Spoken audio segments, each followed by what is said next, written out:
வெளிப்படுத்தின விசேஷத்திலிருந்து 17ஆம் அதிகாரத்தில் 8ஆம் வசனத்தையும், வெளிப்படுத்தின விசேஷம் 20ஆம் அதிகாரம் 12ஆம் வசனம் 2 வசனங்களை கூட வாசிக்கலாம். ஏற்கனவே வாசித்த பாகங்களா இருக்கிறதுனால் திரையில நீங்கள் கூட பார்க்கலாம்.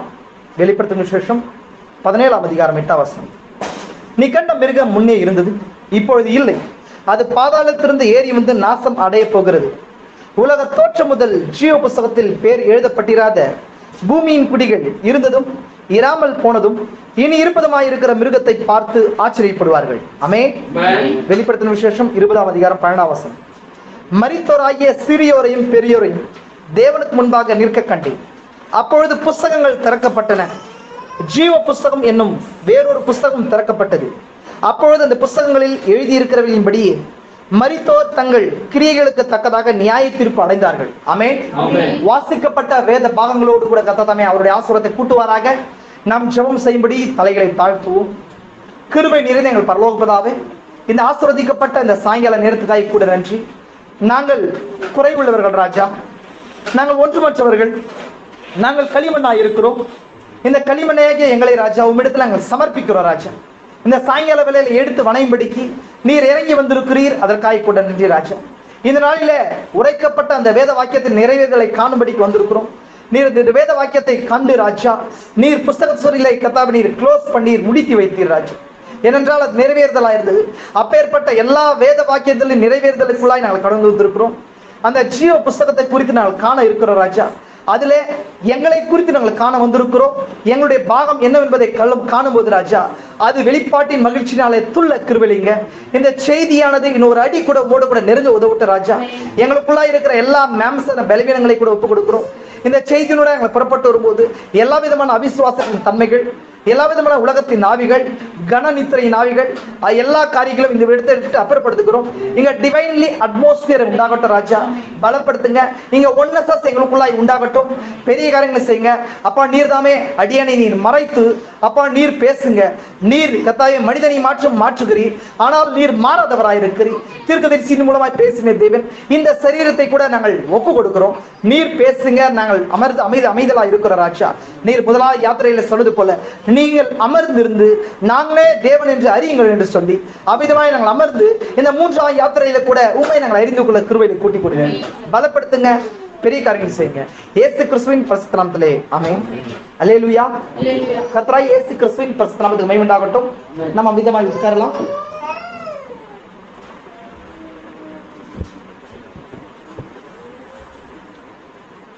கர்த்தராகிய இயேசு கிறிஸ்துவின் பரிசுத்த நாமத்துக்கு மகிமை உண்டாகட்டும்.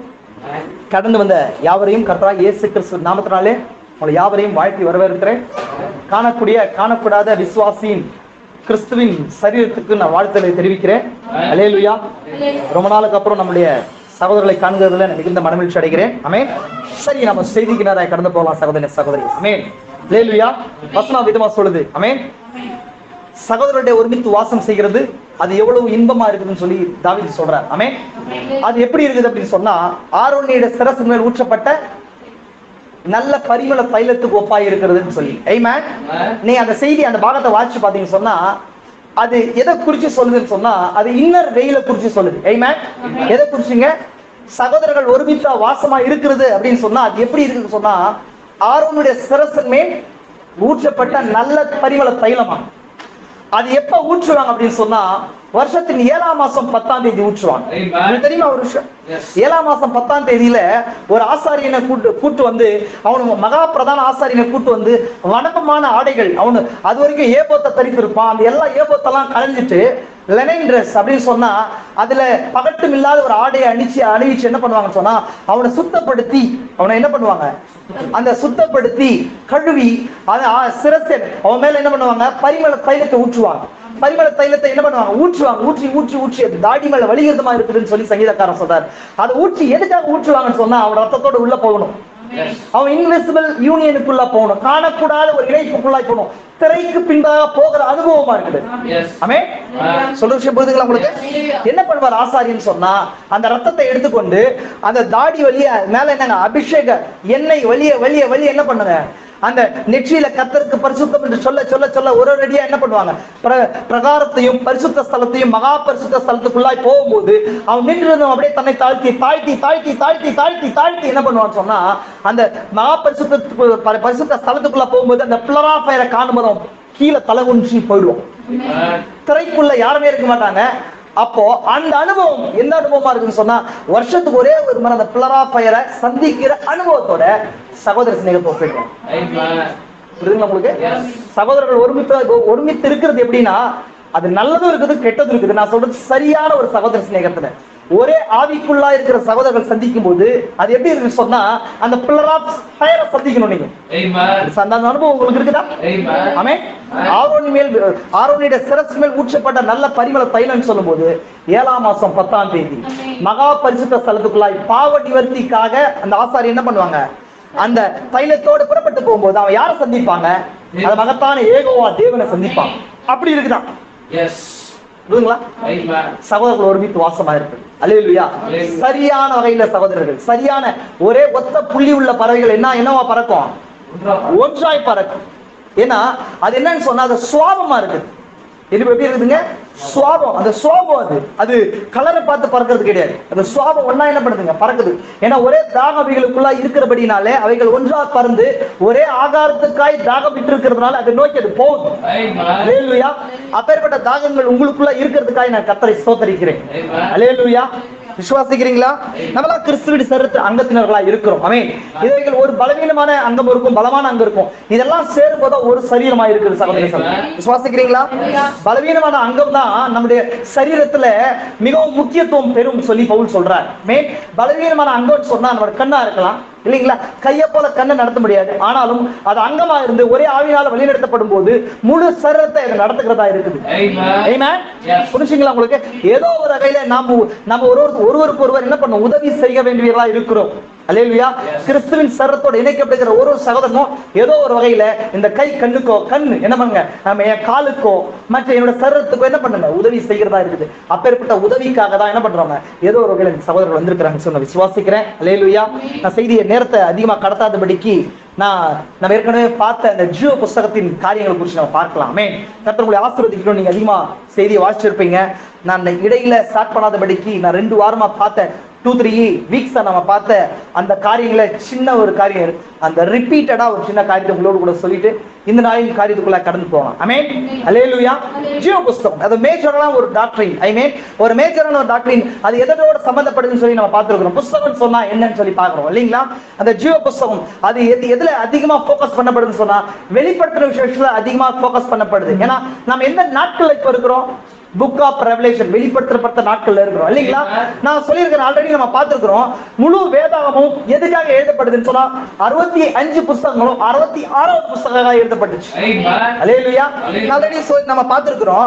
ஒட்டுமொத்தமே ஒரு கதையா இருக்கட்டும் சரி, ஒரு படமா இருந்தாலும் சரி, ஒட்டுமொத்த படமும் அந்த கிளைமேக்ஸ் போர்ஷனுக்காக தான் என்ன பண்ணுங்க, அந்த கிளைமேக்ஸ்ல வர்ற அதுக்காக தான் என்ன பண்ணப்படுதுன்னு சொன்னா, ஒட்டுமொத்த அந்த முழு படமும் முழு கதையும் டிராவல் ஆகும். அந்த மாதிரி இந்த வேதாகம் முழுசுமே ஆதியிலிருந்து அதை டிராவல் ஆகுறதுன்னு சொன்னா, ஒரு எண்ட்ல ஒரு முடிவுல ஒரு விஷயம் எது என்ன சொன்னா, அது ஹீரோ ஜெயிக்கணும். அதுக்காக தான் எழுதப்பட்டிருக்கு. அது அந்த போர்ஷன்ல தான் இருக்கும். நம்ம எங்க இருக்கிறோம், கிளைமேக்ஸ் பொசிஷன்ல இருக்கிறோம், கிளைமேக்ஸ்ல இருக்கிறோம், புக் ஆஃப் ரெவலேஷன்ல இருக்கிறோம், எல்லாமே வெளிப்படுத்தப்பட்டிருக்கிற வேலையில இருக்கிறோம் இல்லைங்களா. நம்ம பார்க்கும்போது மிஸ்டிக்கல் ஸ்டோரிஸ் படிச்சுன்னு சொன்னா, ஸ்டார்டிங்ல இருந்து ஒரு நாட் போட்டே வருவாங்க. அந்த ஸ்டோரிஸ் படிச்சீங்களா என்னங்க, ஸ்டார்டிங்ல இருந்து ஃப்ரேம் ஓபன் பண்ணா யாரோ ஒரு நபர் யாரோ ஒருத்தர் போய் என்ன பண்ணுவாங்க, குத்துவாங்க. அப்ப அதோட பிளாக் கட் பண்ணிட்டு அடுத்த ஸ்கிரீன் வரும்போது அடுத்த படிக்கும்போது அப்படியே வந்துட்டே இருக்கும். அதுல நீங்க தேடிட்டே இருப்பீங்க, யார் ஹீரோ யார் வில்லன் சொல்லி என்ன பண்ணிட்டே இருப்பீங்க, நீங்க தேடிட்டே இருக்கும்போது அது என்ன பண்ணுங்க, போக போக போக போக போக போக பாதி அந்த ஸ்டோரியுடைய பாதிக்கு வரும்போது டவுட்ஸ் ஃபுல்லா நம்மளுடைய எல்லா விதமான அட்ரினலும் என்ன ஒன்று சொல்ல ரஷ் ஆகும். அப்படியே நிற்கும். யாரா யாரா யாரான்ற மாதிரி நமக்கு தோணும். அது கரெக்டா கிளைமேக்ஸ் வரும்போது நமக்கு தெரியும், ஓ இதுதானா, இதுக்காக தான் இந்த குத்துனது நடந்துச்சா, இதுக்காக தான் இது நடந்துச்சா, இதுக்காக தான் இந்த இது நடந்துச்சான்னு சொல்லி அந்த கிளைமேக்ஸ்ல அந்த கடைசி முடிகிற அந்த ஸ்டோரி முடிகிற அந்த 5 மினிட்ஸ்ல வெளிப்படும் இல்லைங்களா? அந்த மாதிரி நம்ம ஸ்டோரி முடிகிற இடம் எதுன்னு சொன்னா ரெவலேஷன், புக் ஆஃப் ரெவலேஷன். அதனாலதான் அது கேளுங்க அப்போகலிப்ஸ்னு சொல்லப்படுது. அப்போகலிப்ஸ்னா என்ன அர்த்தம்? திரை நீக்கப்படுதல் இல்லைங்களா? என்ன நீக்கப்படுதல்? திரை நீக்கப்படுதல். ஒரு சிற்பாசாரி ஒரு சிலையை செதுக்கிட்டு முடிச்சிட்டு அது என்ன பண்ணுவான்னு சொன்னா எல்லாரும் காணும்படிக்கு அந்த ரகசியத்தை அவன் செஞ்சதான ரகசியத்தை அந்த மாஸ்டர் பீஸ திரையை நீக்கும் போது அதுல ஒரு அழகான சிற்பம் வெளிப்படுது போல தேவன் எல்லா காரியத்தையும் செஞ்சு முடிச்சிட்டாரு. செஞ்சு முடியும் போது முடிவு அந்த ஃபைனல் என்ன நடக்க போகுதுன்னு சொல்லி அந்த ஜானுக்கு பீலாவுட் ஒன், ஜான் யாருங்க? அன்புக்குரியவன் இல்லைங்களா? இந்த ஜான் யாருக்கு அடையாளமா நம்ம பார்க்கறோம்னு சொன்னா திஸ் ஏஜ் பிரைடுக்கு அடையாளமா நம்ம தான் we are the John இல்ல? அந்த ஜானுக்கும் அந்த 7th ஏஞ்சலுக்கும் ஒரு கனெக்ஷன் இருக்கு இல்லைங்களா? அந்த ஜானுக்கு எல்லா ரெவலேஷன் வெளிப்படுத்துறது யாருன்னு சொன்னா அந்த 7th ஏஞ்சல். அது நேரமா இருக்கு. விசுவாசிக்கிறீங்களா? அப்ப எனவே இந்த ஜான் நமக்கு தேவன் என்ன பண்ணிருக்காரு? அந்த கிளைமேக்ஸ் எல்லாத்தையும் வெளிப்படுத்தி இருக்கிறார். புக் எல்லாமே என்னங்க ரெவலேஷன் ஃபுல்லா ஓபன் ஆயிருக்கு இப்ப நமக்கு. அதுல முக்கியமான ஒரு பாகம் தான் ஜீவ புஸ்தகம்னு சொல்லி இல்லைங்களா? நம்ம பார்த்திருக்கிறோமா? ஜீவ புஸ்தகம் டினாமினேஷனல் அண்டர்ஸ்டாண்டிங் நமக்கு இல்ல, பெந்தகாஸ்டல் அண்டர்ஸ்டாண்டிங் கிடையாது. எப்போ சீல்ஸ் ஓபன் ஆச்சோ ஜீவ புஸ்தகம் அப்படின்றது என்னன்றது நமக்கு புரிஞ்சுச்சு இல்லைங்களா? தீர்க்கதரிசி சொல்றாரா சீல்ஸ் ஓபன் பண்ணி பைபிள் இஸ் நியூ பைபிள். இப்ப புது பைபிளா இருக்குது. நான் பழைய பைபிள் என்ன பண்ணல, இப்போ படிக்கல. பைபிள் புதிய பைபிள தீர்க்கதரிசி புதிய புக் வாங்கி வந்தாரா? அப்படி கிடையாது இல்லைங்களா? அப்போ அந்த எழுத்துக்களுக்கு பின்பதா இருக்கிற ஸ்பிரிட் ஓபன் ஆச்சு. அவர் தேவனுடைய சிந்தைக்கு பின்பதாக அந்த தேவனுடைய சிந்தை தான் காலாகாலமா வேத புத்தகமா எழுதப்பட்டுச்சு. ஆனா அது குறைவான பாகங்களா இருந்துச்சு. தேவனுடைய சிந்தை முழுசா ஓபன் ஆகும்போது இந்த வேத புத்தகத்துல இருக்கிற மீதமான விஷயங்கள்லாம் என்ன போச்சு? அப்போ அதுல ஜீவ புஸ்தகத்தை குறிச்சு அது எப்போ எழுதப்பட்டுச்சு? வசனம் சொல்லுது உலக தோற்றத்துக்கு முன்னே அடிக்கப்பட்ட ஆட்டுக்குடைய ஜீவ புஸ்தகம் சொல்லப்பட்டது. உலக தோற்றத்துக்கு முன்னே அடிக்கப்பட்ட ஆட்டுக்குடைய ஜீவ புஸ்தகத்தில் பேர் எழுதப்படுது. அப்படின்னா இது எப்போ எழுதப்படுது? உலக தோற்றத்துக்கு முன்னே எழுதப்பட்டுச்சு இல்லைங்களா? ஆட்டுக்குடைய ஜீவ புஸ்தகம் சொல்லப்படுது. புக் மீன்ஸ் என்னன்னு சொல்லி நான் சொல்லியிருக்கிறேன். புக்னா என்னன்னு சொன்னா தாட்ஸ், மைண்ட் ஆஃப் காட், தேவனுடைய சிந்தையின் பாகம் அது. ஏன்னா புக்னு போது இப்ப நம்ம புக்கா யூஸ் பண்றோம். இதுக்கு முன்பதாக என்ன யூஸ் பண்ணிட்டு இருந்தாங்க? அந்த ஓலை சோடியா யூஸ் பண்ணிருப்பாங்க, கல்லா யூஸ் பண்ணிருப்பாங்க இல்லைங்களா? அதெல்லாம் கெத்தாங்க. புரியுதுங்களா உங்களுக்கு? அப்ப இதெல்லாம் யூஸ் பண்ணும்போது பின்னாடி போய் பார்க்கும்போது அந்த எழுத்து எல்லாம் எப்படி வருதுன்னு சொன்னா என்னோட தாட்டை எக்ஸ்பிரஸ் பண்றதுக்கு, என் தாட் என்னோட சிந்தையை மத்தவங்களுக்கு கடத்துறதுக்கு என்ன பண்றேன்? எழுதி வைக்கிறேன். அது மாதிரி தேவனுடைய எழுதி வைக்க வேண்டிய அவசியம் தேவனுக்கு இருக்குதா? இல்ல. ஏன்னா தேவன் உலகத்தோடு பண்ணி பேப்பர் வச்சு இதெல்லாம் எழுதினாரா? இல்ல. தேவன் தன்னுடைய படைப்புகள்ல தன்னுடைய சிந்தையை வெளிப்படுத்தினார். ஆமென். எதுல வெளிப்படுத்தினா? அதன முதல் வேதாகமோ. ஆனா அதுக்கு முன்பதாக அந்த சிந்தைக்குள்ள இருக்க தன்னோட மகத்தான காரியம் அவர் சிந்தைக்குள்ளே ரகசியமா இருந்துச்சு. சூரியனை உண்டாக்கணும் படைக்கணும் போது அவருடைய சிந்தைக்குள்ள இருந்துச்சு. அதை எக்ஸ்பிரஸ் பண்ணும்போது ஓ தேவனுடைய தாட், இது இந்த சூரியன்றது என்ன தேவனுடைய தாட் அப்படின்னு சொல்லி நம்ம புரிஞ்சுக்கணும். அப்ப அது மாதிரி அந்த ஆட்டுடைய ஜீவத்தை பேர் எழுதப்பட்டவர்கள் அப்படின்னா ஓ ஜீவனுக்குரிய பாகங்களை உலகத்தோட சிந்தனை நினைத்தா புரிஞ்சுக்கலாம் உங்களுக்கு? அப்ப அதுதான் அது become a book ஆகுது, become a word ஆகுது, become a flesh ஆகுது, மாம்சம் ஆகுது. இப்ப அந்த புக் இருக்கிற நபர்கள் நாமளா இருக்கிறோம். ஆமென். விசுவாசிக்கிறீங்களா? அப்ப அந்த புக்ஸை குறித்து பார்க்கும்போது அவருடைய நியாயத்தீர்ப்புல அநேக புத்தகங்கள் திறக்கப்பட்டதா பார்க்கிறோம் இல்லைங்களா? அநேக புத்தகங்கள் திறக்கப்பட்டது நம்ம பார்த்தோமா? இப்ப வாட்சமா அதே காரியத்தை பாருங்க. நான் வாசிக்கிறேன் 20:12. அப்பொழுது மரித்தோராகிய சிறியோரையும் பெரியோரையும் தேவனுக்கு முன்பாக நிற்க கண்டு. நான் ஆல்ரெடி சொல்லிட்டேன். இது எப்போ? வெள்ளை சிங்காசன நியாயத்தீர்ப்புல 1000 வருட அரசாட்சிக்கு அப்புறம் வெள்ளை சிங்காசன நியாயத்தீர்ப்பு. அந்த வெள்ளை சிங்காசன நியாயத்தீர்ப்புக்கு நேரத்துல சிறியோரையும் மரித்தோராகிய சிறியோரையும் பெரியோரையும் தேவனுக்கு முன்பாக நிற்க கண்டேன் போது இது பின்னதான் ஒரு ரகசியம் இருக்குது. மரிச்சவங்க நிற்கிறாங்கன்னு சொன்னா அங்க ஒரு பொதுவான உயிர்த்தெழுதல் இருக்குதுன்றத காட்டுது. புரிஞ்சா உங்களுக்கு? மரித்தோர் எப்படி இருக்க முடியும் அப்படின்னா அது நாங்க ஒரு பொதுவான உயிர்த்தெழுதல்ல தேவன் எல்லாவற்றையும் உயிர்த்தெழ வைக்க போறா. அப்ப அது உயிர்த்தெழுதல் எப்போ? 1000 அரசாட்சிக்கு அப்புறம் ஒரு உயிர்த்தெழுதல் இருக்க போது அப்போ புத்தகங்கள் திறக்கப்படுது. புத்தகங்கள்லாம் தேவனுடைய சிந்தனையின் பாகம் என்ன பண்ணுதுங்க? முழுசா ஓபன், நியாயத்தீர்ப்புக்காக ஓபன் பண்ணப்படுது. அவருடைய கிரியைகள் மற்ற விஷயங்கள் எல்லாமே என்ன பண்ணப்படுதுங்க? ஓபன் பண்ணப்படுது. வேணும் எப்படி சொல்றாரு சொன்னா ஜீவ புஸ்தகத்தை பேர்கள் மட்டும் இருக்குன்ற. எப்படி இருக்குமாங்க? பேர்கள் மட்டும் இருக்கும்ன்ற. பேர்கள்னா என்ன அப்படின்னு சொன்னா இன்னைக்கு ஒரு பேர் இருக்குது போவாஸ் எபினேசர் சொல்லி, அந்த பேர் இருக்குமா? ரூத் இருக்குது, ஷாரோன் ரோசன் இருக்கு, சாலமோன் இருக்குது, டிம்மன் இருக்குது, டேனியல் இருக்குது, பால் இருக்குது. இது மாதிரி என்னங்க பீட்டர் அப்படின்னு இருக்கு. இது மாதிரி பேர்கள் இருக்குமா? அப்படி கிடையாது. அது கிடையாது. இதெல்லாம் நம்ம என்ன விசுவாசத்தை பூமியில நம்மளை அழிச்சு போடுறதுக்காக வைக்கப்பட்ட பாகங்கள். என்ன சொல்றாரு சொன்னா, நம்ம ஒரு புதிய நாமத்தை பெற்றுக்கொள்ள இருக்கிறோன்ற. உணர்றீங்களா? நான் எதை பெற்றுக்கொள்ள இருக்கிறோமா? அந்த நாமத்துல அது பேர்கள் இருக்கலாம்ன்ற தீர்க்கதரிசி. நான் அந்த புதிய காரியத்தை உங்களுக்கு சொல்றேன். வாட்சி காட்டுறேன் உங்களுக்கு. சரி, நான் போன வாரம் பார்த்த அந்த காரியத்தை மட்டும் காட்டிட்டு புது காரியத்தை உங்களோட காட்டுறாங்க நினைக்கிறேன். புரிஞ்சுக்க உங்களுக்கு. ஜோ புஸ்தகம் சொன்ன என்ன? மைண்ட் ஆஃப் காட் இல்லைங்களா? அதுல புஸ்தகங்கள் அப்படின்னும் போது பார்ட்டிஷன். இப்ப ஒரு புத்தகம் இருக்கு இல்லைங்களா? தமிழ் அப்படின்னு சொல்லும்போது அது தனி புத்தகம் இருக்கு இல்லைங்களா? இங்கிலீஷ்ல போது தனி புத்தகம் இருக்குது. அப்போ தேவன் சின்ன புக்க வச்சிருக்காரா? அப்படி கிடையாது. தமிழ் போது அது ஒரு கான்செப்ட சொல்லுது. இங்கிலீஷ் போது அது ஒரு கான்செப்ட். பிசிக்ஸ் என்றது அது ஒரு கான்செப்ட். இந்த மாதிரி தனி பார்ட்டிஷன் தேவ சிந்தையில அது பாகமாக மறைக்கப்பட்ட பாகத்தை நியாய தீர்ப்பின் போது அவர் ஓபன் பண்றாரு எல்லாத்தையும். எதுக்காக? அந்த ஜட்ஜ்மெண்ட்டுக்காக ஓபன் பண்றாரு இல்லைங்களா உங்களுக்கு? அதான் புஸ்தகங்கள் திறக்கப்பட்டதுன்றதுக்கான அர்த்தம். அதுல ஜீவ புஸ்தகம் என்னும் வேறொரு புஸ்தகம் இருந்துச்சு இல்லைங்களா? இருக்கா இல்லைங்களா?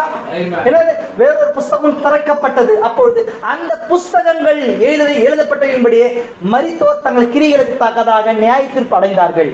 புரிஞ்சுங்களா உங்களுக்கு? அப்போ நியாய தீர்ப்பு கொடுக்கறதான காரியங்கள் இருக்குது. அப்போ இங்குதான் ஜீவ புஸ்தகத்துக்கும் மற்ற புஸ்தகங்களுக்கும் வர்க் வருது. புரிஞ்சுங்களா? இதே தானியேல் 7 அதிகாரத்தை நீங்க எடுத்து வாசிக்கும் போது அங்கேயும் என்னங்க, நீண்ட ஆயுசுல வீற்றிருக்கிறார் இல்லைங்களா? புஸ்தகங்கள் திறக்கப்பட்டது. ஆயிரமான பேர் அவரை சேவித்தார்கள். கோடி பேர் நின்றார்கள். இதுவும் என்னங்க, வெளிப்படுத்தும் விசேஷத்துல யோவான் 20 அதிகாரத்தை என்ன பார்த்தாரோ அதேதான் யார் பார்க்கறதுங்க? தானியேல் பார்க்கிறார். அந்த இடத்துல பார்க்கும்போது அங்க சிங்காசனம் வைக்கப்பட்டதுன்னு சொல்லப்பட்டிருக்கும். இங்க சிங்காசனத்தில் அமர்ந்திருந்தாங்க சொல்லப்பட்டிருக்கும். தானியேல் காலத்துல சிங்காசனத்தில் அமர்றதுக்கான ஆட்கள் இல்ல. ரெவலேஷன் அதான். அப்போ இங்க ரெவலேஷன் நீங்க எடுத்து பார்க்கும்போது சிங்காசனத்துல உட்கார்ந்தாங்க இருக்கிறாங்க அப்படின்னு சொன்னா அங்க ஜட்ஜஸ் எல்லாம் வராங்க. எங்கன்னு சொன்னா ரத்தத்தினால் கருவப்பட்ட மனவாட்டி தான் என்ன பண்றா? வராங்க இல்லைங்களா? ஆயிரமான சேவித்தார்கள் வாசிக்கிறோம் இல்லைங்களா? அவங்க தான் என்ன சொல்றாரு தீர்க்கதரிசி, அவங்க மனவாட்டி, அவங்க தான் நியாய தீர்ப்புல அவருக்கு உதவி செய்ய போறாங்க அப்படின்ற. புரிஞ்சுங்களா உங்களுக்கு? எனவே அப்ப புஸ்தகங்கள் திறக்கப்படுது. நம்ம என்ன பார்த்திருக்கிறோம்? புக்னா என்ன? புக்னா என்ன? ஆவிக்குரிய அர்த்தம் என்னவா இருக்குது? ஜீவ புஸ்தகம் சொன்னா என்னன்னா ஜீவனுக்கு உரியவர்கள், ஜீவனுக்கு முன் குறிக்கப்பட்டவர்கள். நான் ஆல்ரெடி சொன்னேன், ஜீவ புஸ்தகத்தை பத்தி நீங்க வாசிக்க ஆரம்பிக்கும் போது அது இன்னொரு உபதேசத்துக்கு வழி நடத்தி செல்லும். அதான் மிருகத்தின் முத்திரை, இன்னொன்னு முன் குறிக்கப்படுதல். இந்த ரெண்டு மேஜரான டாக்டரினை புரிஞ்சு கொள்ள வேண்டியது அவசியமா இருக்கு. ஏன்னா இன்னைக்கு மிகப்பெரிய அளவுல தவிர ஏன் நான் எடுக்கிறேன்னு சொன்னா, நம்ம கடைசி முத்திரை நாட்கள் இருக்கிறோம். நம்ம பார்த்து வரோம் இல்லைங்களா? 3 ஏஞ்சல்ஸ் மெசேஜ் இருக்குது. 3 ஏஞ்சல்ஸ் இருக்கிறாங்க இல்லைங்களா? வெளிப்படுத்தல் 14 அதிகாரத்துல 3 தூதர்கள் வானத்தின் மத்தியில பறக்க கண்டே இல்லைங்களா? அப்ப முதல் தூதன் என்ன சொல்றான்னு சொன்னா நித்திய சுவிசேஷத்தை உடையவனா இருக்கிறார். இரண்டாவது தூதன் பரிசுத்த சுவிசேஷத்தை உடையவராக இருக்கிறார். மூணாவது தூதன் மிருகத்தின் முத்திரையை தரிக்காதீங்க அப்படின்னு சொன்னா, நான் ஆல்ரெடி உங்களுக்கு சொன்னேன், நம்ம என்னங்க சர்ப்பத்தின் அடிச்சோடு செய்தி நம்ம பார்க்க போறோம். அப்ப மிருகத்தின் முத்திரையை குறித்து பேசின ஒரு தூதன் யாருன்னு சொன்னா இந்த காலத்துல இந்த வேணாம் தான். புரியுதுங்களா உங்களுக்கு? ஏன்னா அவர் மிருகம் என்னன்றது வெளிப்படுத்துறாரு. அவர் மூலம் வெளிப்படுத்த மிருகம் எங்க இருக்குது? எங்க பார்த்தோம் மிருகத்தை? ஃபர்ஸ்ட் எங்க பார்த்திருக்கோம் மிருகத்தை? இப்போ மிருகத்தின் முத்திரையை போடாது அப்படின்னு சொல்றேன்னு வச்சுக்கோங்க. நான் எக்ஸ்பிளைன் பண்றேன்னு வச்சுக்கோங்களேன். புரிஞ்சுக்கோங்களா? எக்ஸ்பிளைன் பண்றேன்னு சொன்னா நீங்க கேட்பீங்க மிருகம் என்ன பண்ணுதுன்னு கேட்பீங்க. அப்ப நான் என்ன பண்ணும்? மிருகத்தை பத்தி சொல்லணும். அப்ப மிருகத்துடைய ஆரிஜினை பத்தி சொல்லணும். அதனாலதான் திருப்பி சர்ப்பத்தின் பத்தி பேசினார். புரியுதா உங்களுக்கு? ஏன் மேடம் சர்ப்பத்தின் பத்தி பேசினாருன்னு தெரியாது. ஏன் சர்ப்பத்தின் பத்தி அவர் பேசினார்னு சொல்லி, ஏன்னா அந்த சர்ப்பம் தான் வெளிப்படுத்த 12 அதிகாரத்துல என்ன பாக்குறோம்னு சொன்னா வானத்துல பெரிய அடையாளம் காணப்பட்டது இல்லைங்களா? ஒரு பெரிய வலு சர்ப்பம் இருந்துச்சு இல்லைங்களா? அப்போ அவன் சாத்தானாகிய பெரிய வலு சர்ப்பம், பழைய பாம்பாகிய வலு சர்ப்பம். பழைய பாம்பு எது? சர்ப்பமா? அவன் சாத்தான் சொல்லப்படுறானா? வெளிப்படுத்த விஷயத்துல மிருகமா இருக்கிறானா? அப்போ மிருகத்தின் முத்திரை தரிக்காதன்னு சொன்னா இவனுடைய ஒட்டுமொத்த ஆரிஜினோட தொடக்கம் என்னன்றதை தீர்க்கதரிசி ஆதியா 3 அதிகாரத்துல எக்ஸ்பிளைன் பண்ணிட்டு வர்றார். இப்ப புரியுது நமக்கு மிருகத்தின் முத்திரையை குறிச்சு. புரிஞ்சுங்களா? ஏன் பிரதர் பேனம் மிருகத்தின் சர்ப்பத்தின் மித்த பேசணும்னு சொன்னா உங்களுக்கு தெரியணும். ஏன் பேசணும்னா, ஏன்னா இவர் முத்திரையின் தூதனா இருக்கார். மிருகத்தின் முத்திரையை வெளிப்படுத்த வந்த தூதனா இருக்கிறார். அப்ப மிருகம் எது அப்படின்றத குறிச்சு பேசணும். மிருகத்துடைய தொடக்கம் என்ன சொல்றாரு? அடிக்கடி சொல்றாரு. நீங்க வாட்சிருப்பீங்க. என்ன வாட்சிருப்பீங்க? ஒரு விஷயத்தை நீங்க பார்க்கணும்னு சொன்னா எங்கிருந்து போகணும்னு சொல்றாரு? எங்க போக சொல்றாரு? ஆதிக்கு போன்றாரு. ஏன்னா அது சீட் புக் இல்லைங்களா? ஒரு மரத்தை பாக்குறீங்க, ஏன் அப்படி இருக்குன்னு சொன்னா அது வித்தை பார்க்காம அந்த மரத்தை புரிஞ்சு கொள்ள முடியாது. அப்போ வெளிப்படுத்தும் விஷயத்துல இருக்கிற எல்லா விஷயத்துக்கான தொடக்கம் இன்னும் இருக்குது, ஆதியாகமா இருக்குது. அதனால தான் மிருகத்தின் முத்திரை வெளிப்படுத்தும் விஷயத்துல இருக்குதுன்னு சொன்னா அந்த மிருகம் என்ன ஏற்றான்றதை குறிச்சு எங்க இருக்கணும்? ஆதி ஆகமத்துல இருக்கணும். வெளிப்படுத்தின விஷயத்துல பாக்குறோம், அதுக்கான வித்து ஆதி 3ஆம் அதிகாரத்துல இருக்கு. அந்த மிருகம் தான் டிரான்ஸ்ஃபார்ம் ஆகி நாங்க பழைய பாம்பு அதுதான் இல்லைங்களா, அவன் தான் சாத்தான், அதான் தள்ளப்பட்ட மிருகமா இருக்கிறான். அதுதான் ரோமன் கேத்தலிக் சர்ச் அந்த ரோம் மூலமா அந்த ஸ்திரீ ஏறி இருக்கிறான். இதுதான் ஒரு முத்திரை மேல விழப்போகுது இல்லைங்க, புரிஞ்சா இல்லைங்களா? அப்ப இந்த ரகசியம் யாருக்கு வெளிப்பட போதோ மிருகத்தின் முத்திரை அவங்க தரிக்க மாட்டாங்க, தரித்து கொள்ள மாட்டாங்க.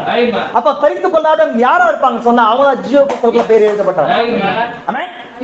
ஜீவ புஸ்தகத்துல பேர் எழுதப்படுறதுக்கான எலிஜிபிலிட்டி எங்க இருக்குன்னு சொன்னா, மிருகத்தின் முத்திரையை குறிச்சு யாருக்கு ரிவீல் ஆகுதோ அவங்க என்ன பண்ணுவாங்க சொன்னா அவங்க தான் ஜீவ புஸ்தகத்துல பேர் எழுதப்பட்டவங்க. புரிஞ்சுங்களா உங்களுக்கு? அப்போ ஜீவ புஸ்தகத்துல பேர் எழுதுறதுக்கு நான் என்ன பண்றது, நான் என்ன பண்ணணும், வந்து ஞானஸ்தானம் எடுத்துட்டா ஓகேவா, இல்ல ஒரு நல்ல சபையில என்ன பண்ண என்னை இணைத்து கொண்ட ஓகேவா அப்படின்னா கிடையாது.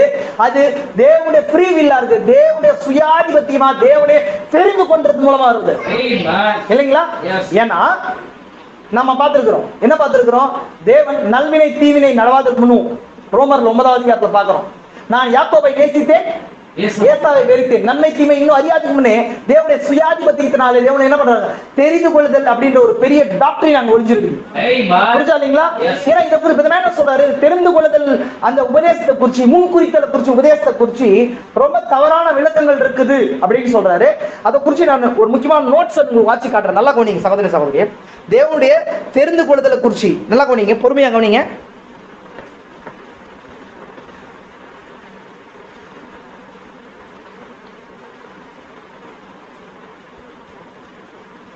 பாருங்க,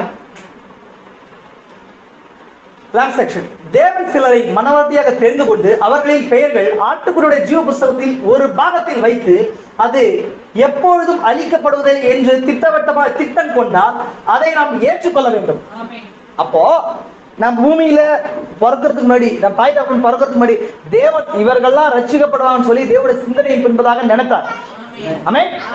ஏன் தேவன் நினைச்சாரு, ஏன் உங்களை நினைக்கலன்னு சொல்லி நம்ம என்ன பண்ண முடியாது. ஏன்னா உங்களுக்கு ஒரு சுயாதிபத்தியம் இருந்தா இல்லையா, இன்னைக்கு நீங்க என்ன பண்ணலாம், இந்த செய்திக்கு வரலாம், இல்ல செய்திக்கு வராம உலகத்துல நீ இருக்கலாமா இல்லையா. அப்ப அந்த உங்களுக்கு ஒரு சுயாதிபத்தியத்தை தேவன் கொடுக்கறத போல தேவனுக்கு ஒரு சுயாதிபத்தியம் இருக்குது இல்லையா. அப்ப அந்த சுயாதிபத்தியத்துல தேவன் சொல்றாரு, அதை நாம் ஏற்றுக்கொள்ள வேண்டும்.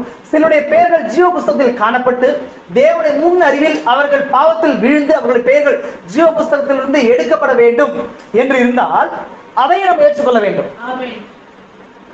புரியுதா? அப்ப இங்க கிரியைக்கு வர்க் இருக்கா? நான் ஏதோ நல்ல விஷயம் செஞ்சு நான் வந்து மிருகத்தின் முத்திரையிலிருந்து நான் தப்பித்துக் கொள்ள முடியுமா? புரிஞ்சா உங்களுக்கு?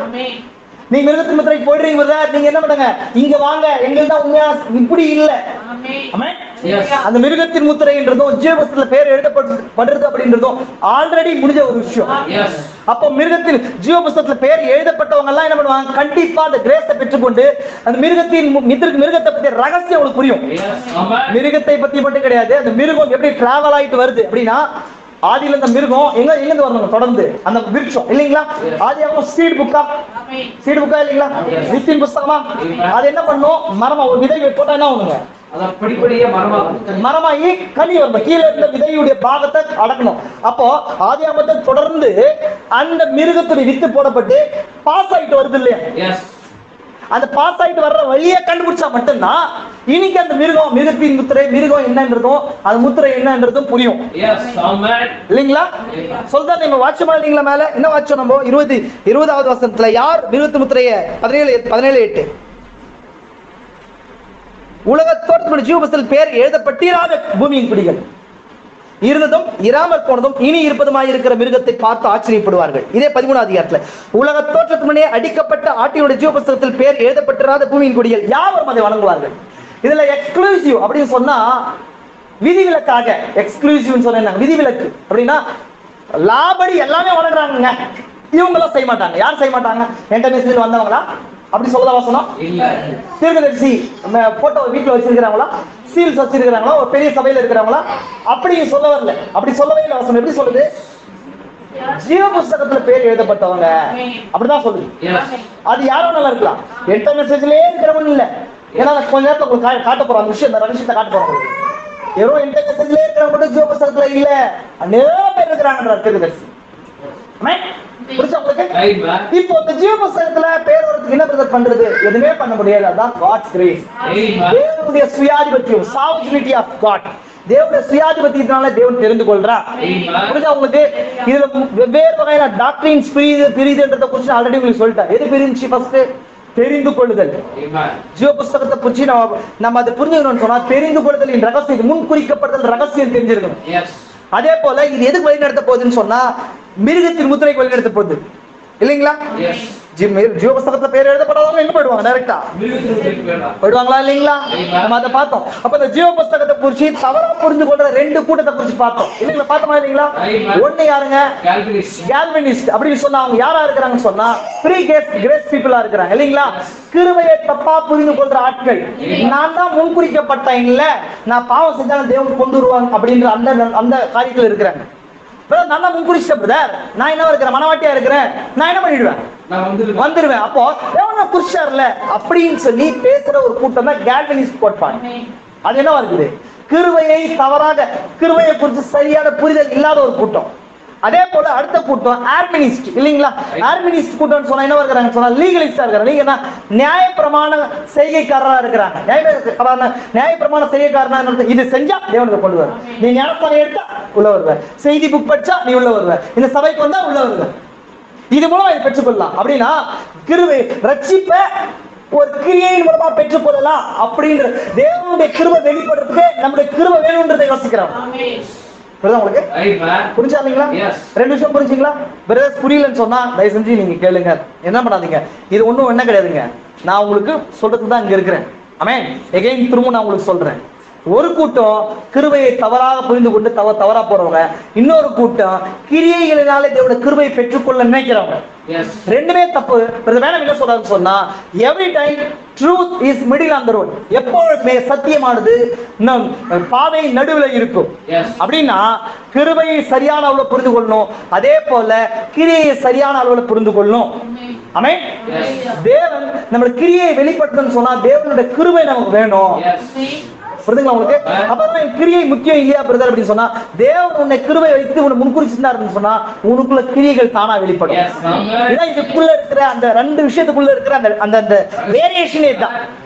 அப்போ நான் முன்குறிச்சேன்னு சொன்னா இயல்பாவே என்னுடைய சுவாபம் எப்படி இருக்குன்னு சொன்னா என்னோட மாம்சம் பலவீனமா இருந்தா சுவாபம் நான் பண்றது தப்பா இருக்கு, நான் சரியான பாகத்துக்கு வரணும்ன்றத புஷ் பண்ணணும். என்னோட முன்குறிக்கு என் ஆத்மா, ஏன்னா என் மாம்சம் மண்ணுக்கு போகுது, ஆனா என் ஆத்மா தான் முன்குறிக்கப்பட்டுச்சு. என் ஆத்மாவுக்குள்ள வித்து இருக்குது, அந்த வித்து உலகத்தோட முன்குறிக்கப்பட்டதா இருந்துச்சுன்னா அந்த வித்துக்குள்ள என்ன உயிரடையும் போது அது என்ன பண்ணும்? தன்மை வெளிப்படுத்தும். வெளிப்படுத்தும் போது என்ன பண்ணும்? என் மாம்சத்தை பிடிச்சி தள்ளும், இது பண்ணாத, இது செய்யாத அப்படின்னு தள்ளும். அப்போ ஒரு தாண்டி என்ன முன்பு தேவோட வெளிப்பாடுகளை பெற்றுக்கொள்ள பெற்றுக்கொள்ள பெற்றுக்கொள்ள பெற்றுக்கொள்ள என்ன பண்ணுவான்னு சொன்னா மாம்சத்தை ஓவர் கம் பண்ணி வருவோம். அப்போ அந்த கிரியைகள்னால ரட்சிக்கப்பட்டனா கிடையாது. ஆல்ரெடி தேவன் எனக்கு கிருபை வச்சிருந்தார், கிரியை கிருபை வச்சிருந்தார், அதனால என்னுடைய சுவாபம் என்ன வருது? வார்த்தை நோக்கி ஈர்க்கப்படுது, அதோட வெளிப்பாடு தான் என்னோட கிரியைகள். நான் முன்னாடி எதெல்லாம் மாம்சத்துல நேசிச்சோம் அது இப்ப வெறுக்கிறேன், எனக்கே தெரியும் வெறுக்கிறேன். இது என்னுடைய கிரியைகள் அல்ல, கிரியைகள்னால அல்ல. இதுதான் ரெண்டு விஷயம். அப்ப ஜீவ புஸ்தகத்தை குறித்து சரியான அளவுல புரிந்து கொள்ளுதல் இங்க இருக்குது. அதனாலதான் இயேசு கிறிஸ்து சொன்னார், அந்த காரியத்தை நான் உங்களுக்கு காட்டினேன் ஆல்ரெடி. தீர்க்கதரிசி சொன்ன அந்த பாயிண்ட் எடுத்து காட்டினேன் இல்லைங்களா? எதை குறிச்சு நம்ம ஜெயம் கொடுக்கிறவன் எவனோ ஜீவ புஸ்தகத்துல பேர் கிறுக்கி போடுறதுன்னு சொல்லப்படுது இல்லைங்களா? அந்த பாகத்தையும் யோவான்ல சொல்லப்பட்டது, பிதாவினால் நடப்படாத நாரெல்லாம் வேரோடு பிடுங்கப்படும். இரண்டுத்தையும் தப்பா புரிந்து கொள்றாங்க. நம்ம பார்த்தோம் அது சரியான அளவுல புரிந்து கொள்றது. அதான் இப்ப நான் விளக்கம் உங்களுக்கு கொடுத்தேன். ஐமேன். கிருபையை சரியான அளவுல புரிந்து கொள்ளணும். ஐமேன். விசுவாசிக்கிறீங்களா? இப்போ இந்த காரியத்தை குறித்து பார்த்தோம். அதே போல இந்த காரியத்தை தாண்டிதான் ஜீவ புஸ்தகத்துக்குள்ளே நம்ம அடி எடுத்து வைக்கிறோம். ஆமென். ஏன் தேவை? நான் ஃபர்ஸ்ட் சொல்லணும், ஏன் தேவை ஜீவ புஸ்தகத்தை குறிச்சு நமக்கு தேவை? ஏன் தேவைன்னு சொன்னா ஜீவனுக்குரிய பாகத்தை நான் இருக்கிறேன்னா அப்படின்னு. அப்பதான் நான் எதிரில் தப்பித்துக் கொள்ள முடியும், மிருகத்தின் முத்திரையில தப்பித்துக் கொள்ள முடியும் இல்லைங்களா?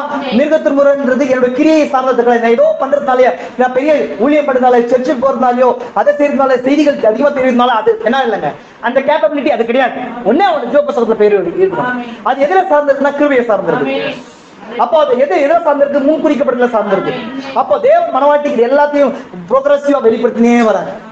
புரிஞ்சுங்களா உங்களுக்கு? அப்ப ஜீவ புஸ்தகத்துக்குள்ள என்டர் ஆயிட்டோமா இப்போ? என்டர் ஆயிட்டோமா இப்போ? அப்ப ஜீவ புஸ்தகத்துல இருக்கிற 4 போர்ஷனை குறிச்சு நம்ம பார்த்தோமா இல்லைங்களா?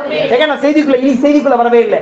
நான் பழைய காரியங்களை ரிப்பீட் பண்ணிட்டு இருக்கிறேன். ஒண்ணு நான் ஆல்ரெடி உங்களுக்கு சொன்னேன் பாருங்க, அந்த காரியத்தை நான் திரும்பவும் எடுத்து காட்டுறேன். எத்தனை போர்ஷன் இருக்கு? 4 போர்ஷன் இல்லைங்களா? 2 விஷயம் சொல்லலாம்.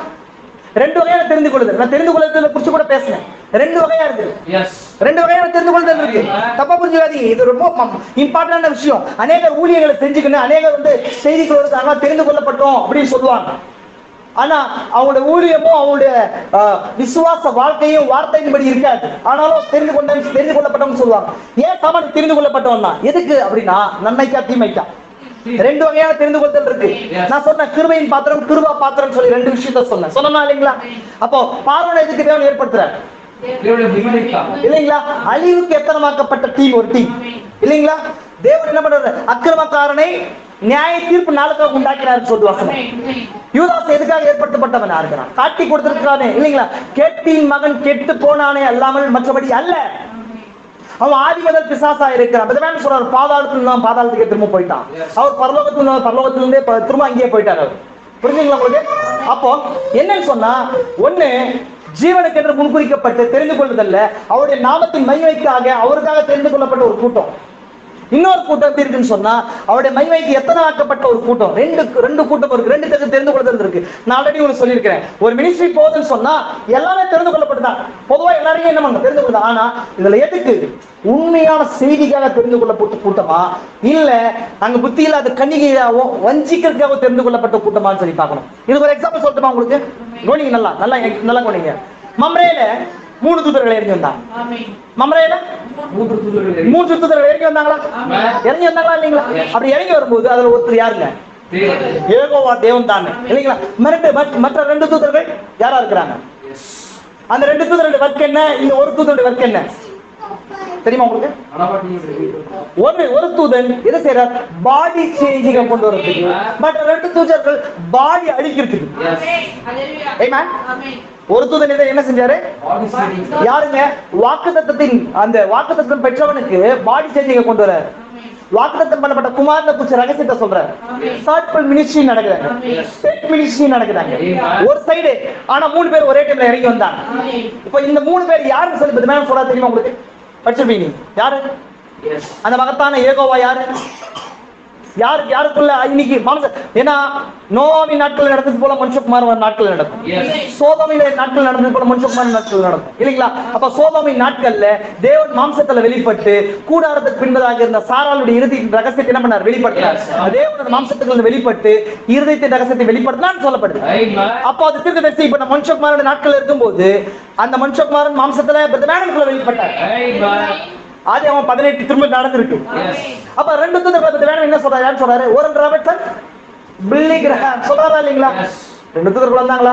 அப்போ இனி ஓரல் ராபர்ட்சன், பில்லி கிரஹாம் வேர்ல்ட் லெவல்ல பிரதமரோட ஃபேமஸ் ஆனாங்க.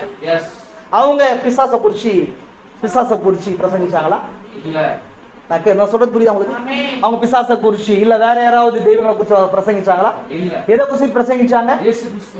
ஆனா எதுக்காக? ஒரு விஷயம் சொல்றாங்க. அந்த சோதனை போன 2 தூதர்கள் என்ன பண்ணாங்க அப்படின்னா, அவங்க இருதயத்தை கூடாக்குனாங்க இல்லைங்களா? அதே போல பில்லி கிராமம் ஓரல் ராபர்ட்ஸும் கூடாக்கிறதுக்காக வந்தாங்க. 2 மினிஸ்ட்ரி. ஒரு மினிஸ்ட்ரி எதுக்காக வந்திருக்குது? தேவனால் அனுப்பப்பட்ட 3 தூதர்கள். அதுல ஒரு தூதன் எதுக்காக வந்தாருங்க? மனவாட்டியா சந்திக்கிறதுக்கு, முன்குறிக்கப்பட்ட யுத்த சந்திக்கிறதுக்கு. மத்த 2 குருடாக்கிறதுக்கு. அந்த மினிஸ்டர்ஸ் என்ன பண்றாங்க? அந்த மாதிரியான மினிஸ்டர்ஸ் என்ன பண்றாங்க? நாங்களும் தெரிந்து கொள்ளப்பட்டோம். ஆனா அவங்களோட பிரீச்சிங் மூலமா குருடாகும், கூட்டங்கள்லாம் குருடாகும். இன்னைக்கு மெசேஜ்ல சொல்றாங்க கூட்டங்கள் குருடாகும்.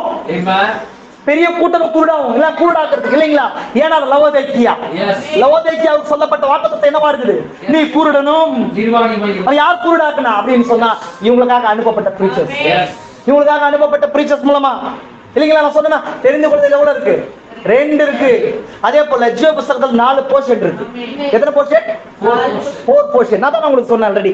நான் எல்லாத்தையுமே நான் எடுத்து என்ன பண்ணல, வசனங்களை காட்டல, நான் எடுத்து நோட்ஸ் இங்க போட்டுறேன். ஆமென். பாருங்க, முதல் ஆல்ரெடி நான் சொன்ன விஷயம் தான் 4 portions. First, name in the book in lamp section. நான் ஆல்ரெடி உங்களுக்கு சொல்றேன். ஃபர்ஸ்ட் ஜீவ புஸ்தகம் இருக்குது. அதுல ஜீவனுக்குரியவர்கள் எல்லாம் இருக்கிறாங்க. நான் ஏற்கனவே ரீகால் தான் சொல்லிட்டு இருக்கிறேன். 3 வீக்ஸ் ரீகால் தான். நீங்க புது காரியத்துக்கு நம்ம போலாம். Names in the book of life but not in the lamb section. First ஜீவ புஸ்தகம் ஒன்னு இருக்கு. அது தேவனுடைய சிந்தையில ஜீவனுக்குரிய பாகத்துல இருந்தவங்க எல்லாம் நல்லா கொஞ்சம் வேணா நான் ஸ்டாப் பண்றேன். ஜீவனுக்கு உரியவர்கள் எல்லாம் புரிஞ்சுங்களா உங்களுக்கு? அந்த ஜீவனுக்குரிய பாகத்துல யூதாஸ் இருந்தான் வச்சிருக்கீங்களா? ஏன்னா அவரு 10வது 11வது அதிகாரத்துல மேத்யூ 10-11 சாப்டர்ல அவங்களை செலக்ட் பண்ணி அவங்களுக்கு அதிகாரத்தை கொடுத்து என்ன அனுப்புற உடனே என்ன நடக்குது அப்படின்னா பேய்களை அற்புத அடையாளங்களை செஞ்சுட்டு சந்தோஷத்தோட வந்து 70 பேரும் சொல்றாங்க. என்ன பண்றாங்க? ஒரு நாமத்துல பிசாசு போதும் போது அவர் சொல்றாரு, இது பிசாசு ஓடுகிறதுக்காக, வியாதிகள் போறதுக்கு நீங்க சந்தோஷப்படாதீங்க, உடைய நாமங்கள் பரலோகத்துல எழுதி இருக்கிறதுக்காக சந்தோஷப்படுங்கன்றாங்க. அந்த கூட்டத்துல யூதாஸ் இருக்கிறான். ஆமென். ஜீவ புஸ்தகத்துல யாருடைய பேர் இருந்துச்சு? யூதாசுடைய பேர் இருந்துச்சு. யூதாசுடைய பேர் இருந்துச்சு. அதே போல நான் சொன்னேன், இஸ்ரேல் எகிப்திலிருந்து வந்த கூட்டத்துடைய பேர்கள்லாம் இருந்துச்சு. ஆமென். அவருடைய கூட்டங்களோட பேர்கள்லாம் என்ன வந்துச்சு? இருந்துச்சு. அப்படி இருந்து என்ன பண்ணுன்னு சொன்னா, அடுத்தது இது எது வரைக்கும் சொன்னா, இந்த ஜீவ புஸ்தகம் அதிலே 2வது செக்ஷன் இருக்குது. ஆட்டுக்குட்டியோட ஜீவ புஸ்தகம் 2வது செக்ஷன் இருக்கு. ஆமென். ஃபர்ஸ்ட் செக்ஷன் என்ன இருக்குது? ஜீவ புஸ்தகம். அதுல ஒரு செக்ஷன் தான் ஆட்டுக்குட்டியோட ஜீவ புஸ்தகம் இருக்கு. ஏன்னா பழைய ஏற்பாட்டில் ரட்சிக்கப்பட்டவங்க ஆட்டுக்குட்டியிலால, மாம்சத்தின் ஆட்டுக்குட்டியினால ரட்சிக்கப்பட்டாங்க. ஆனா அந்த ரியலான அந்த ஆட்டுக்குட்டி பாவ நிவாரண பலி யார்? கிறிஸ்து. உலகத்தோடு அடிக்கப்பட்ட ஆட்டுக்குட்டி கிறிஸ்து தானே இல்லைங்களா? அது ஓல்ட் டெஸ்ட்மென்ட்ல இருந்துச்சா? இல்ல. ஆனா அதுலயே ரட்சிக்கப்பட்ட கூட்டம் இருந்தாங்களா? இருந்தாங்களா இல்லைங்களா? இருந்தாங்களா? ஓல்ட் டெஸ்ட்மென்ட் செயின்ஸ் எல்லாம் யாரா இருக்கிறாங்க? அவங்க ஜீவ புஸ்தகத்துல இருந்தவங்க. கரெக்ட்டுங்களா உங்களுக்கு? இப்ப கிறிஸ்து வரும்போது அவங்க எது மூலமா ரட்சிக்கப்பட்டாங்களா? அப்படியே நிறைவேற்றல் கிறிஸ்துவா இருந்தாங்க. புரிஞ்சா இல்லைங்களா? சொல்ல புரியுதா இல்லைங்களா? ஏன்னா அவங்க ஆட்டுக்குட்டி கீழே வரும்போது அபிரகாம் 22வது அதிகாரத்துல ஒரு ஆட்டுக்குட்டி அடிக்கிறார். அந்த ஆட்டுக்குட்டி யாரு? கிறிஸ்து தானே. கிறிஸ்து தானே. அந்த ஆட்டுக்குட்டி கிறிஸ்து தானே. அதே ஃபர்ஸ்ட் ஆட்டுக்குட்டி கிறிஸ்து தானே. இவங்க பாவ நிவர்த்தனை எது மேல வச்சாங்க? அந்த ஃபர்ஸ்ட் ஆட்டு மேல கை வச்சு பண்ணாங்க. இப்போ இந்த ரியாலிட்டி எதுனா கிறிஸ்து. ஆனா இவங்க எல்லாம் இது செய்யும் போது ஜீவனை பெற்றுக்கொண்டாங்களா? நான் சொல்றது மாம்சத்தின் ஜீவனை குறிச்சு பேசவே இல்லை, அந்த ஆத்ம ஜீவனை குறிச்சு பேசுறேன். புரியுதுதானே? எகைன் நான் சொல்றேன் உங்களுக்கு. எகைன் சொல்றேன் நான். புரிஞ்சா? எகைன் சொல்லவா? ஆமென். நான் எகைன் சொல்றேன். உங்களுக்கு புரியலன்னா நான் எகைன் சொல்றேன். ஆமென். புரிஞ்சுக்கலாம் உங்களுக்கு? புரிஞ்சுக்கோங்க. ஜீவ புஸ்தகம் சொன்னா மாம்சத்தின் ஜீவன் கிடையாது இல்லைங்களா? தேவன் ஆதாம் கிட்ட சொன்னார் இல்லையா, நீ புசிக்கும் நாளே சாகவே சாவாயின்னு சொல்லிட்டு. ஆதாம் மரிச்சாரா? இல்ல. எந்த ஆத்மாவை குறித்து சொல்லப்படுது? எந்த ஜீவனை குறித்து சொல்லப்படுதுன்னா இந்த மாம்சத்தின் ஜீவன் கிடையாது. உள்ளான மனுஷனுக்கு ஒரு ஆத்மா இருக்கு இல்லைங்களா? புரிஞ்சுங்களா உங்களுக்கு? உள்ளான மனுஷனுக்கு ஒரு ஆத்மா இருக்கு. ஆத்மா மரணம் சொன்ன என்ன அர்த்தம் சொல்றாரு? மரணம் என்ன? Total separation. அப்போ தேவனை விட்டு பிரியுறதா? ஒரு ஆத்மா தேவனை பிரிஞ்சிச்சுன்னு சொன்னா, வார்த்தையில இருக்கிற கனெக்ஷன் கட் ஆயிடுச்சுன்னு சொன்னா அந்த ஆத்மா மரிச்சிச்சுன்னு அர்த்தம். அதெல்லாம் மரணம். அப்போ அந்த ஜீவ புஸ்தகம்ன்றது என்ன இருக்குன்னு சொன்னா, தேவனுடைய ஜீவன் அப்படின்னு சொன்னா ஜோயின்னு சொல்லப்படும். ஜோயின்னு சொன்னா என்ன? தேவனுடைய சொந்த ஜீவனா? அப்போ ஓல்ட் டெஸ்ட்மென்ட்ல இருக்கிறவங்க எல்லாம் எப்படி ஜீவனை பெற்றுக்கொண்டாங்கன்னா, அவங்களுக்கு இயேசு கிறிஸ்துவை குறிச்சு முன் அடையாளங்கள், அவங்க வாழ்க்கையில முன் அடையாளங்கள்லாம் வந்துச்சு இல்லையா? ஏதோ ஒரு காரியத்தின் மூலமா ரட்சிக்கப்பட்டோம். அபிரகாம் விசுவாசத்தின் மூலமா ரட்சிக்கப்பட்டார். அந்த விசுவாசம் எதை சுட்டி காட்டுச்சுன்னா சிலுவையை இல்லைங்களா? அவங்க மோசே கீழே வந்தாங்க. அந்த மோசத்தை யாரு? கிறிஸ்துவ சுட்டி காட்டுறாரு. அந்த உயர்த்தப்பட்ட வெண்கல சர்ப்பம் யாரு? கிறிஸ்துவ சுட்டி காட்டுறாரு. அப்ப இவங்க எல்லாம் ஜீவபுஸ்தகத்துல இருந்தாங்க. ஆனா எதுக்குள்ள வரல இன்னும்? ஆட்டுக்குட்டி இன்னும் வந்து அடிக்கப்படல இல்லைங்களா? அப்ப ஆட்டுக்குட்டியை சுட்டி காட்டுற பாகத்துல இருக்காங்க முன்னாடி அவங்க. ஆனா ஆட்டுக்குட்டி அதுக்கப்புறம் 4000 வருஷத்துக்கு அப்புறம் வந்து அடிக்கப்படுறாரு இல்லைங்களா? அப்ப அடிக்கப்படும் போது இது யாரெல்லாம் அந்த கரெக்டான ஃபார்ம்ல வந்தாங்களோ அவங்க எல்லாம் எந்த போர்ஷன் மாறினாங்க? புரிஞ்சா இல்லைங்களா? புரிஞ்சா இல்லைங்களா? ஏன்னா அவர் என்ன பண்றாரு சொன்னா, 2வது நாள்ல மரிச்சு 2வது நாள் எங்க போறாரு? போறாரா இல்லையா? போயிட்டு என்ன சொல்றாரு? காவல் ஆத்மாக்களுக்கு பிரீச் பண்றாரு. என்ன பிரீச் பண்றாரு? நோவா காலத்துக்கு போனாரு. எல்லா ஆட்களை பார்த்தாரு. நீ யாரு? நோவா கால இருக்கிற ஆட்கள் விசுவாசிகள் கூட்டம், அவிசுவாசி கூட்டம் இருக்குது. அவங்க கூட்டத்துக்கு சென்டர்ல போய் கிறிஸ்து நின்றார். இந்த உடனே நீ நோவா சொன்னது என்னதான்? அந்த நீதி நான் தான். நீங்க புறக்கணிச்சீங்க. நோவாவை நீ விசுவாச நீதி நான். அந்த பேரையை நான் தான். பேரையை நான் தான் இல்லைங்களா? மோசஸ் காலத்துக்கு போனார். போகும்போது நீங்க உயர்த்தப்பட்ட வெண்கல் சர்ப்பத்தை யார் பார்த்தாங்களோ அவங்க என்ன பண்ணாங்க? கிடைச்சாங்க. யார் பார்க்கலையோ அவங்க எல்லாம் மரிச்சாங்க. மரிச்ச கூட்டம் இந்த சைடு இருக்குது, காப்பாற்றப்பட்ட கூட்டம் சைடு இருக்குது. அவங்கள பார்த்து சொன்னாரு, அந்த உயர்த்தப்பட்ட வெண்கல சர்ப்பம் நான் தான், ஏன்னா நீங்க பார்க்கல, நீங்க பார்த்தீங்கன்னா இல்லைங்களா? எகிப்து டீம் எல்லாம் மறிச்சிருக்கும், இஸ்ரேல் ஜனங்களாம் காப்பாற்றப்பட்டிருப்பாங்க. ஃபர்ஸ்ட் ஆட்டுக்குட்டியா அந்த டீம்ல போகும்போது எகிப்து டீம் இன்சைட் இருக்குது, அங்க காப்பாற்றப்பட்ட மனுஷ டீம் என்னங்க பாதாளத்துல இருக்கும்போது இன்சைட் இருக்குது. அந்த பஸ்கா நான் தான், என்ன நீங்க அடிச்சு புடிச்சீங்க, என்ன நீங்க ஏற்றுக்கொள்ளல தீர்க்கதரிசி சத்தத்தை. புரிஞ்சா இல்லைங்களா? அப்ப என்ன பண்றாங்க, அவங்க எதெல்லாம் பண்ணாங்களோ அதெல்லாம் கிறிஸ்துவா இருந்தார். அப்ப கிறிஸ்துவ அந்த ஆட்டுக்குடைய ஜீவ புஸ்தகத்துக்கு மாறிட்டாங்க. ஆமென். புரிஞ்சா இல்லைங்களா? நியாயப்பிரமாணம் தீர்க்கதரிசிகளும் யார் வரைக்கும்? கிறிஸ்து வரைக்கும். எல்லாமே யாரை குறிச்சு சொல்லுது? கிறிஸ்துவை குறித்து. புரிஞ்சா இல்லைங்களா? புரிஞ்சா? எங்க நான் சொல்லவா? ஆமென். ஏன்னா உங்களுக்கு புரியணும், அதுக்காக தான் சொல்லிட்டு இருக்கிறேன். ஆமென். அப்போ ஃபர்ஸ்ட் என்னவா இருக்கு சொன்னா, ஜீவ புஸ்தகம் ஹோல் புக்கா இருக்கு. ரத்தத்தினால மீட்டு கொள்ளப்பட்டவங்க எல்லாருமே எதுல இருக்கிறாங்க சொன்னா, அது ஆட்டுக்குட்டியாவோட ஜீவ புஸ்தகத்துல இருக்கிறாங்க. மற்றபடி ஜீவனுக்கு முன் குறிக்கப்பட்டவங்க எல்லாமே ஜீவ புஸ்தகத்துல இருக்கிறாங்க. ஒரு பெரிய ஃபார்ம் இல்லைங்களா? அதை எப்படி சொல்றேன்னு, புக்கா இல்ல, தேவனோட மைண்ட்ல இருக்கிற பாகம், ஜீவனுக்கு என்று குறிக்கப்பட்டவங்க. அதான் நான் ஃபர்ஸ்ட் சொன்னேன், names in the book in lamp section. அந்த புக்ல, புக் தான் என்ன சொன்னேன், இவரோட சிந்தையில lamp section அப்படின்னு சொன்னா ஆட்டுக்குட்டியாவோட பகுதி ஒண்ணு இருக்கு. என்ன பகுதி இருக்கு? பகுதி. அந்த ரத்தத்துக்கு கீழே வர்ற பகுதி, அதை ஏற்றுக்கொண்ட ஒரு பகுதி, அதுல இருக்கிறவங்க ஒரு கூட்டம், முதல் கூட்டம். இரண்டாவது கூட்டம், name in the book of life but not in lamp section. Already சொன்னேன், அவங்க புக்ல பேர் இருக்கு, ஆனா எதுல இல்ல, அவங்க ஆட்டுக்குட்டி ஜீவ புஸ்தகத்துல இல்ல. அந்த ஜீவ புஸ்தகத்துல இருக்குது, அதுல இருக்கிற இரண்டாவது போர்ஷன் தான் என்ன இருக்குது, ஆட்டுக்குட்டி ஜீவ புஸ்தகம். அதுல இல்ல, அந்த புக்ல இருக்குது அவங்க, இல்லீங்களா? புரிஞ்சா இல்லீங்களா? அப்புறம் மூணாவது, name in the book of life which are blotted out அப்படின்னு சொன்னா ஜீவ புஸ்தகத்துல இருந்துச்சு, இப்போ அழிக்கப்பட்டது. புரிஞ்சா இல்லீங்களா? எத்தனை எத்தனை எத்தனை டீம் பார்த்தோம் நம்ம? 3 டீம். அப்ப அந்த அடிக்கப்படுற கூட்டத்தை குறிச்சு நான் பார்த்தா, யூதாஸ் யாருங்க? பேர் இருந்துச்சு, ஆனா என்ன ஆயிடுச்சுங்க, பேர் கிறுக்கப்பட்டு போச்சு. அதே போல இஸ்ரேல் ஜனங்க எகிப்தில இருந்து ஒரு தீர்க்கதரிசியின் கீழே வந்தாங்க இல்லீங்களா? சொல்றாரு, யூதா புத்தகத்துல வாசிக்கிறோமா, தேவன் தம்முடைய ஜனங்களை இஸ்ரேல் எகிப்திலிருந்து வரவழைத்தார், பின் விசுவாசியவர்களை என்ன பண்ணாருங்க? அழித்தார். அவங்க என்னங்க, தம்முடைய ஜனங்களை வரவழைத்தார். அவங்க ஜீவ புத்தகத்துல இருந்தவங்க தான், ஆனா ஃபுல்லா கொண்டு வர முடியல. அவங்களால ஏற்படுத்தப்பட்ட தீர்க்கதரிசிக்கு என்ன பண்ண முடியல, ஃபாலோ பண்ண முடியல. ஆமென். கண்மலையை ஃபாலோ பண்ண முடியல, பில்லர் ஆஃப் ஃபயரை ஃபாலோ பண்ண முடியல, அந்த மண்ணேரத்தின் செய்தியை அவங்க ஃபாலோ பண்ணல. அந்த காலத்தின் செய்திக்குள்ள வந்தாங்க அவங்க. காலத்தின் செய்திக்கும் மண்ணேர செய்திக்கும் டிஃபரெண்ட் இருக்கு. எஸ், புரியும்? காலத்தின் செய்திக்குள்ள, இப்ப நீங்க எல்லாம் காலத்தின் செய்திக்குள்ள இருக்கிறீங்க, ஆனா மணி நேரத்தின் செய்திக்குள்ள இருக்கிறவங்க மட்டும்தான் அந்த மிருகத்தின் முத்திரை தப்பிக்க முடியும். ஆமென். காலத்தின் செய்தி வேற, மணி நேரத்தின் செய்தி வேற. ஆமென். ஒரு நாள்ல இருக்கிறோம், அந்த நாள்ல எந்த மணி நேரத்துல இருக்கிறோம், அதுக்கு என்ன ஃபுட் அப்படின்றத பாக்கணும். விசுவாசிக்கிறீங்களா? அந்த மூணாவது பார்ட், நாலு name of the book never written அப்படின்னு சொன்னா, இந்த ஜீவ புஸ்தகத்துல பேரே இல்லாதவங்க. அதான் அது அந்த டீம் தான் யாரை சொன்னாங்க, பார்வோனை குறிச்சு சொன்னோம். புரியுதுங்களா உங்களுக்கு? அதே போல இந்த இஸ்ரேல்ல 7 ஜாதிகளை குறிச்சு சொன்னோம்.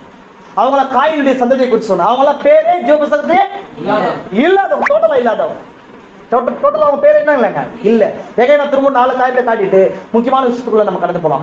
முதல் பகுதி என்னன்னு சொன்னா, lamp செக்ஷன்ல இருக்கிறோம். ஆமென். lamp செக்ஷன்ல, அந்த புக்ல ஜீவ புஸ்தகத்துல lamp செக்ஷன் அப்படின்னு சொன்னா என்ன செக்ஷன்னா, ஆட்டுக்குட்டியோட பகுதி இருக்குது. ஏன்னா ஆட்டுக்குட்டி அடிக்கப்பட்ட பின்பதாக ஓல்ட் டெஸ்ட்மென்ட்ல இருந்து புடிச்சு யாரெல்லாம் விசுவாசிச்சாங்களோ அதுக்குள்ள வந்துட்டாங்க. அதே போல அதை தொடர்ந்து புதிய ஏற்பாட்டுல அந்த சபை காலங்கள்ல வந்தவங்க எல்லாம் அவங்க கால செய்தி விசுவாசிச்சவங்க எதுக்குள்ள இருக்கிறாங்க, புரிஞ்சுங்களா? ஆனா ஜீவ புஸ்தகமும் கண்ணி வாங்கிட்டு வருது, ஆனா அவங்க இயேசு கிறிஸ்துவை பத்தி அறியாதவங்களா இருக்கலாம். இன்னொன்னு, இயேசு கிறிஸ்துவை ரிஜெக்ட் பண்ணவங்க அழிக்கப்பட்டு போயிடுறாங்க. இல்ல அறியாம அப்படியே ஃபாலோ பண்ணிட்டு வராங்கன்னு வச்சுக்கோங்களேன். இப்ப நீ உலகத்தை ஒரு சில ஜனங்கள் இருக்கிறாங்க, இயேசுவை பத்தியே தெரியலங்க, ஆனா அவங்களுக்கு கொடுக்கப்பட்ட காரியத்தின்படி என்ன பண்றாங்க, உத்தமமா இருக்கிறாங்க இல்லைங்களா, நன்மை நீதி செஞ்சுட்டு வராங்க இல்லைங்களா, அவங்களா எதுல இருக்கிறாங்க, ஜீவ புஸ்தகத்தை ஃபாலோ ஆகிட்டு வருவாங்க.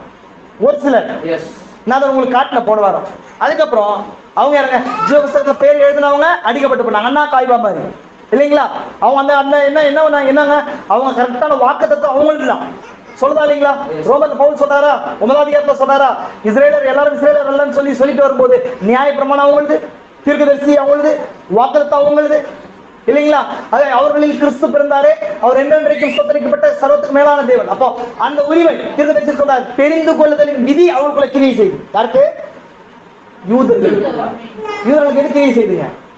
தெரிந்து கொள்ளுதலின் விதி கிரியை செய்து. ஆனா ரட்சிப்புக்காக அவங்க என்ன பண்றாங்க, அந்த பஸ்காவாகி ஆட்டுக்குட்டி கிறிஸ்துவை ஏற்றுக்கொள்ள வேண்டிய தேவையா இருந்துச்சு. ஆனா அது ஏற்றுக்கொள்ளாம போன கூட்டம் தான் கிபி 70 டைட்டாஸால அடிக்கப்பட்டது. ஆனா தெரிந்து கொள்ளப்பட்டு ஜீவ புஸ்தகத்திலே வந்து அந்த ஆட்டுக்குட்டி வரும்போது அதை ஏற்றுக்கொண்டவங்க எந்த செக்ஷன் மாறிட்டாங்க இல்லைங்களா? புரிஞ்சா இது வரைக்கும்? ஆனா எப்பவுமே ஜீவ புஸ்தகத்துல பேர் எழுதப்படாதவங்க இருக்கிறாங்க. 4 செக்ஷன் உங்களுக்கு நான் ஆல்ரெடி உங்களுக்கு என்ன பண்ணிட்டேன் சொல்லியாச்சு. இப்ப நம்ம பார்க்கிறது ஜீவ புஸ்தகத்துல இருக்கிற நான் 3 சாராரை குறிச்சு நான் காட்டினேன் போடுவோம். பார்த்தமா ஜீவ புஸ்தகத்திலே 3 கூட்டம் இருக்குது. பேர் எழுதப்படாத விட்டுருங்க தனி. புரியுதுங்களா உங்களுக்கு? ஆட்டுக்குட்டியோட ஜீவ புஸ்தகத்துல பேர் எழுதப்பட்டவங்க ஒரு தனி, அது பிரைட் மட்டும்தான். அது யாருங்க? ஏன்னா வெறும் கிருபையினால வர்ற கூட்டம் இல்லைங்களா? அது பிரைட் மட்டும் தான். ஆனா அதே போல பேர் எழுதப்படாத விட்டுருங்க, அவங்க கணக்கிலே வரமாட்டாங்க. அவங்க எவ்வளவு நன்மை செய்யறாங்க நன்மை செய்யல இதெல்லாம் அதெல்லாம் வேற விஷயம். ஆனா இயல்பாவே அவங்களுடைய வார்த்தைக்கும் தேவனுடைய நீதிக்கும் புறமான இருதயம் உடையவர்கள் வந்து சர்ப்பத்தின் அடிச்சுவடுகளை அவங்க டைரக்டா என்ன பண்ணுவாங்க, வார்த்தையை டினை பண்ணுவாங்க, ஏற்றுக்கொள்ள மாட்டாங்க. ஆனா ஜீவ புஸ்தகத்திலே 3 டீம் இருக்குது ஆல்ரெடி சொன்னேன். அது என்ன டீம் நம்ம பார்த்தோம் ஆல்ரெடி. புத்தி இல்லாத கன்னிகைகள், யூதர்கள், சபை காலத்துல வந்த யூதர்கள் இல்லைங்களா? நம்ம 7ஆம் அதிகாரத்துல பார்க்கும்போது 5வது முத்திரையின் கீழே என்ன பார்க்கிறோம், பலிபீடத்தின் கீழே ஆத்மாக்கள் பாருமா. அவங்க என்ன கேட்கிறாங்க, எது வரைக்கும் எங்களுக்காக பழி வாங்காம நியாய தீர்ப்பு செய்யாம இருப்பீர் இல்லைங்களா? அவங்க என்னங்க, அவங்களுக்கு வெள்ளையங்கிகள் கொடுக்கப்பட்டுச்சு. ஆனாலும் அவங்க எதை கேட்கறாங்கன்னா பழி வாங்குதலை குறிச்சு கேட்கறாங்க இல்லைங்களா? அவங்க தங்களுக்கு கொடுத்த சாட்சி நிமித்தம் அவங்க என்ன பண்ணாங்க, ரட்சிக்கப்பட்டவங்க. ஆனா இது சாட்சி நிமித்தம் சொன்னா அவங்க என்ன சாட்சி கொடுத்தாங்க, யூதர்கள் அப்படின்றதுனால. எதனால? அவங்க ஆட்டுக்குட்டியின் ரத்தத்தினால துவைக்கப்பட்டவங்க இல்ல அவங்க. ஆமென். வெறும் யூதன்றதுனால ஹிட்லர், முசோலினி, ஸ்டாலின், எய்ட்மேன் இல்லைங்களா? இந்த 4 பேர், கேலிகுலாவா இருக்கட்டும், இடையில வந்து என்னங்க இருந்த சிலுவை குருசேடர்ஸ் வாரா இருக்கட்டும், இந்த மாதிரி பல இடங்கள்ல யூதர்கள் என்ன பண்ணாங்க, யார் யூதன்றதுக்காக கொன்னாங்களோ. நம்ம சொன்னேன் எப்படி ஹிட்லர் வந்து யூதரை கொல்லும் போது அந்த கமாண்டோ கிட்ட ஒரு யூதன் கேட்கிறான், எதுக்காக என்ன கொல்றீங்க அப்படின்னு கேட்கும்போது என்ன பதில் சொன்னாராம், நீ எதுக்காக நான் மனுஷனா இருக்கிறதுனால கொல்றீங்களா, ஏன் கொல்றீங்க, நீ மனுஷனா இருந்தால உன்னை கொல்லல, யூதனா இருக்கிறதால கொன்னீங்க இல்லைங்களா? அப்ப தேவன் அந்த கிரேஸ் அவருக்கு கொடுத்தாரு. ஏன் கொடுத்தாரு அப்படின்னு சொன்னா, நான் சொன்னேன் 13ஆம் அதிகாரத்துல வாட்சி பார்த்தோம், அப்போஸ்தலர்களுடைய 13ஆம் அதிகாரத்துல. ஏன்னா அந்த செய்தியானது புறஜாதிகள் ரட்சிப்புக்காக திரும்பும் போது யூதர்களை தேவன் கண்ணை குருடாக்கினார் இல்லைங்களா? தேவன் குருடாக்கினார். அவங்க வெறும் அந்த நியாய பிரமாணத்துக்கு மட்டும் வாழ்ந்துட்டு போனாங்க, வெறும் யூதன்ற அந்த பேர்ல மட்டும் வாழ்ந்தாங்க. புரிஞ்சா இல்லைங்களா? அந்த கூட்டம் ஜீவ புஸ்தகத்துல வருது. அது எங்க வந்து மீட் பண்ணும் அப்படின்னா நான் பார்த்தோம் 20ஆம் அதிகாரத்துல பார்த்தோம் இல்லைங்களா? வெள்ளை சிங்காசன நியாய தீர்ப்புக்கு வந்து அப்பீல் பண்ணும். அப்பீல் பண்ணும். அதே போல 2வது கூட்டம் ஆட்டுக்குட்டியோட ஜீவ புஸ்தகத்துல பேர் எழுதப்பட்டதா இருக்கணும். இந்த காலத்துல வந்த இந்த செய்தியில இருக்கிறவங்களா இருந்தாலும் இந்த செய்தியின் முழுமைய மெசேஜ் அப்படி அவருக்குள்ள வராதவங்க, புத்தி இல்லாத கனியை கூட்ட போகுது இல்லையா? கூட்ட போகுது. அவங்க எப்படி வருவாங்க? foolish virgins. எது வருவாங்க? வருவாங்களா இல்லைங்களா? இவங்க virgins தான். நீங்க கவனிச்சுக்கோங்க, இவங்க கன்னிகைகள் தான். கன்னிகை என்ன அர்த்தம்? எந்த ஆணாலையும் கரைப்படுத்தப்படாதவர்கள் அர்த்தம். அப்போ பெண் சபைக்கு அடையாளமா இருக்குது. அப்படின்னா டினாமினேஷனால கரைப்படுத்தப்படல. கவனிச்சுக்கோ, புத்தி இல்ல கன்னிகைக்கு புத்தி இல்லாத கன்னிகைக்கு டிஃபரெண்ட். ஏன் புத்தி இல்ல புத்தி இருக்குன்னு சொல்ல இது கன்னிகை தான். அப்படியே டினாமினேஷனல் ஐக்கியம் கிடையாது உங்களுக்கு. புரிஞ்சுங்களா உங்களுக்கு? ஆனாலும் வைஸ் வர்ஜின் கிடையாது, புத்தி உள்ள கனியை கிடையாது. ஏன்னா மனவாழ்வு வரும் நேரத்தை மணி நேரத்துக்கான வெளிச்சத்தை அவங்க பெற்றுக்கொள்ள. வெளிச்சம் எதுக்கு அடையாளமா இருக்குது? செய்திக்கு. அப்ப அவங்க காலையில இருந்து வெளிச்சம் வச்சுதான் இருக்கிறாங்க. போனீங்க காலையில வெளிச்சம் இருக்குது. ஆனா அந்த மணி நேரம் மனவாழ்வு வர்ற நடுராத்திரி சத்தத்தை மணி நேரம் வரும்போது தூங்குறாங்க, எல்லாரும் தூங்குறாங்க. ஆனா எழும்போது அந்த ஒரு சத்தம் வருது, நடுராத்திரி சத்தம் வருது, இதோ மனவாளம் வந்துட்டாங்க சத்தம் என்ன பண்ணுது வருது. வரும்போது 10 பேர் எழுறாங்க, போலீஸ் எழுறாங்க. ஆனா வெளிச்சத்துக்கான எண்ணெய் இல்லையே. எண்ணெய் எதுக்கு அடையாளமா இருக்குது? ஹோலி கோஸ்ட் அடையாளமா இருக்குது இல்லைங்களா? எண்ணெய் எதுக்கு அடையாளமா இருக்குது? ஹோலி கோஸ்ட், பரிசுத்தாவி. பரிசுத்தாவின்றது என்ன? மணி நேரத்துடைய செய்தி ஒரு மனுஷனுக்குள்ள வெளிப்படுறது. நல்லா புரிஞ்சுக்கோ, நான் ஒரு டிஃபரெண்டா பேசுறேன். மணி நேரத்தின் செய்தின்னு சொல்ல, மணி நேரத்தின் செய்தி manifested in a flesh, மாம்சத்துல வெளிப்படுறது. அப்போ என்னவா இருக்குது அப்படின்னு சொன்னா அந்த செய்தியை அவங்க பாக்குற மணி நேரத்தை பார்த்துட்டே ஃபாலோ பண்ணிட்டே வராங்க புத்தியுள்ள கன்னிகைகள். அப்போ ரெவலேஷன் ப்ரோக்ரஸ் ஆகுறது. ப்ரோக்ரஸ் சொன்னா ரெவலேஷன் ஒரு விதையை போல, அது என்ன மாறும்? தண்ணி விட்டு வரும்போது என்ன மாற முடியல, கரெக்டா? அப்ப வளர வைக்காம கொடுக்கப்பட்ட வெளிப்பாடோட அப்படியே தங்குறவங்க தான் புத்தி இல்லாத கனியை. அப்ப அந்த நேரத்துக்கு வரும்போது அவங்களுக்கு வெளிச்சம் இல்லை, புரிஞ்சுங்களா அவளுக்கு? ஆனா அவங்க என்ன கன்னிகை தான். கன்னிகை என்னங்க? யாராலையும் கரைப்படுத்தப்படாதவள் அர்த்தம் இல்லைங்களா? பரிசுத்தமாக்கப்பட்டவள் அர்த்தம். பத்து நேரம் சொல்றதா இல்லைங்களா? ரெமனன்ட் ஒண்ணுன்றார், மீதமானதை குறிச்சு சொல்றாரு. மீதமானது என்ன அப்படின்னா, நீங்க ஒரு ஷர்ட் வாங்கணும், ஒரு ஷர்ட் ஒன்று தைக்கணும்னு விருப்பப்படுறீங்க, கடைக்கு போறீங்க. கடைக்கு போட்டு என்ன பண்றீங்க? புரியுதா உங்களுக்கு? ஷர்ட் ஒன்று தைக்கிறீங்க, கடைக்கு போய் ஒரு விஷயத்தை தெரிந்து கொள்றீங்க, புரிஞ்சா இல்லைங்களா? தெரிந்து கொண்டு என்ன பண்றீங்க? அதை எடுத்து வரீங்க. அப்போ அந்த அந்த துணி வந்து தெரிந்து கொள்ளப்பட்டது தான், கரெக்ட் தான். நான் சொல்ல பாருங்க, அந்த கன்னிகைகள் லிஸ்ட்ல வர்றதுதான். ஆனா உங்க மைண்ட்ல உங்க ஷர்ட் இருக்கு, ஒரு ஐடியா இருக்கு, அந்த ஐடியாக்கு எடுத்து பண்ணி கொடுக்கும்போது என்ன பண்ணுவாங்கன்னா அந்த துணியில கட் பண்ணுவாங்க. கட் பண்ணுவாங்களா இல்லையா? கட் பண்ணிட்டு மீதமான பகுதி என்ன அவங்க எடுத்து போடுவாங்க. அது தப்பான துணியா? சரியில்லாத துணியா? ஆனா இங்க எது மேலோங்குதுன்னா தெரிந்து கொள்ளுதல் மேலோங்குது இல்லையா? எனக்கு என்ன தேவைன்றதா முக்கியம். அது நல்ல துணியான்றது இல்லையான்றது முக்கியம் கிடையாது இல்லைங்களா? அப்போ நான் தெரிந்து கொண்டது இந்த பார்ட், என் உடம்புக்கு என்ன வகையில தேவை, அந்த ஷேப் என்ன வேணுமோ அந்த துணியை நான் கட் பண்றேன். ஆனா வாங்குவது முழுசா தான் வாங்குறேன். அந்த மாதிரி புத்தி உள்ள கன்னிகை, புத்தி இல்லாத கன்னிகை ரெண்டுமே என்ன கன்னிகையா தான் இருக்கிறாங்க. பரிசுத்தமாக்கப்படும் கன்னிகை என்னங்க? பரிசுத்தமானவள்னு அர்த்தம் இல்லைங்களா? சயின்டிபிக் ஜஸ்டிபிகேஷன், சயின்டிபிகேஷன் என்னங்க? ஒரு வேலைக்காக வைக்கப்பட்டது. நம்ம சொன்ன கடையில இருந்து வாங்கி என்ன பண்றேன், ஒரு வேலைக்காக துணி வைக்கப்பட்டது. என்ன பண்ணது? ஒரு துணி வைக்கப்பட்டது. எதுக்காக? நான் ஒரு ஆளுக்கு ஷர்ட் தைக்கிறதுக்கு வைக்கப்பட்டது இல்லைங்களா? வைக்கப்படும் போது அந்த துணி ஃபுல்லா கரெக்ட் துணி, நல்லா காஸ்ட்லி ரைமண்ட்ஸ் தான்.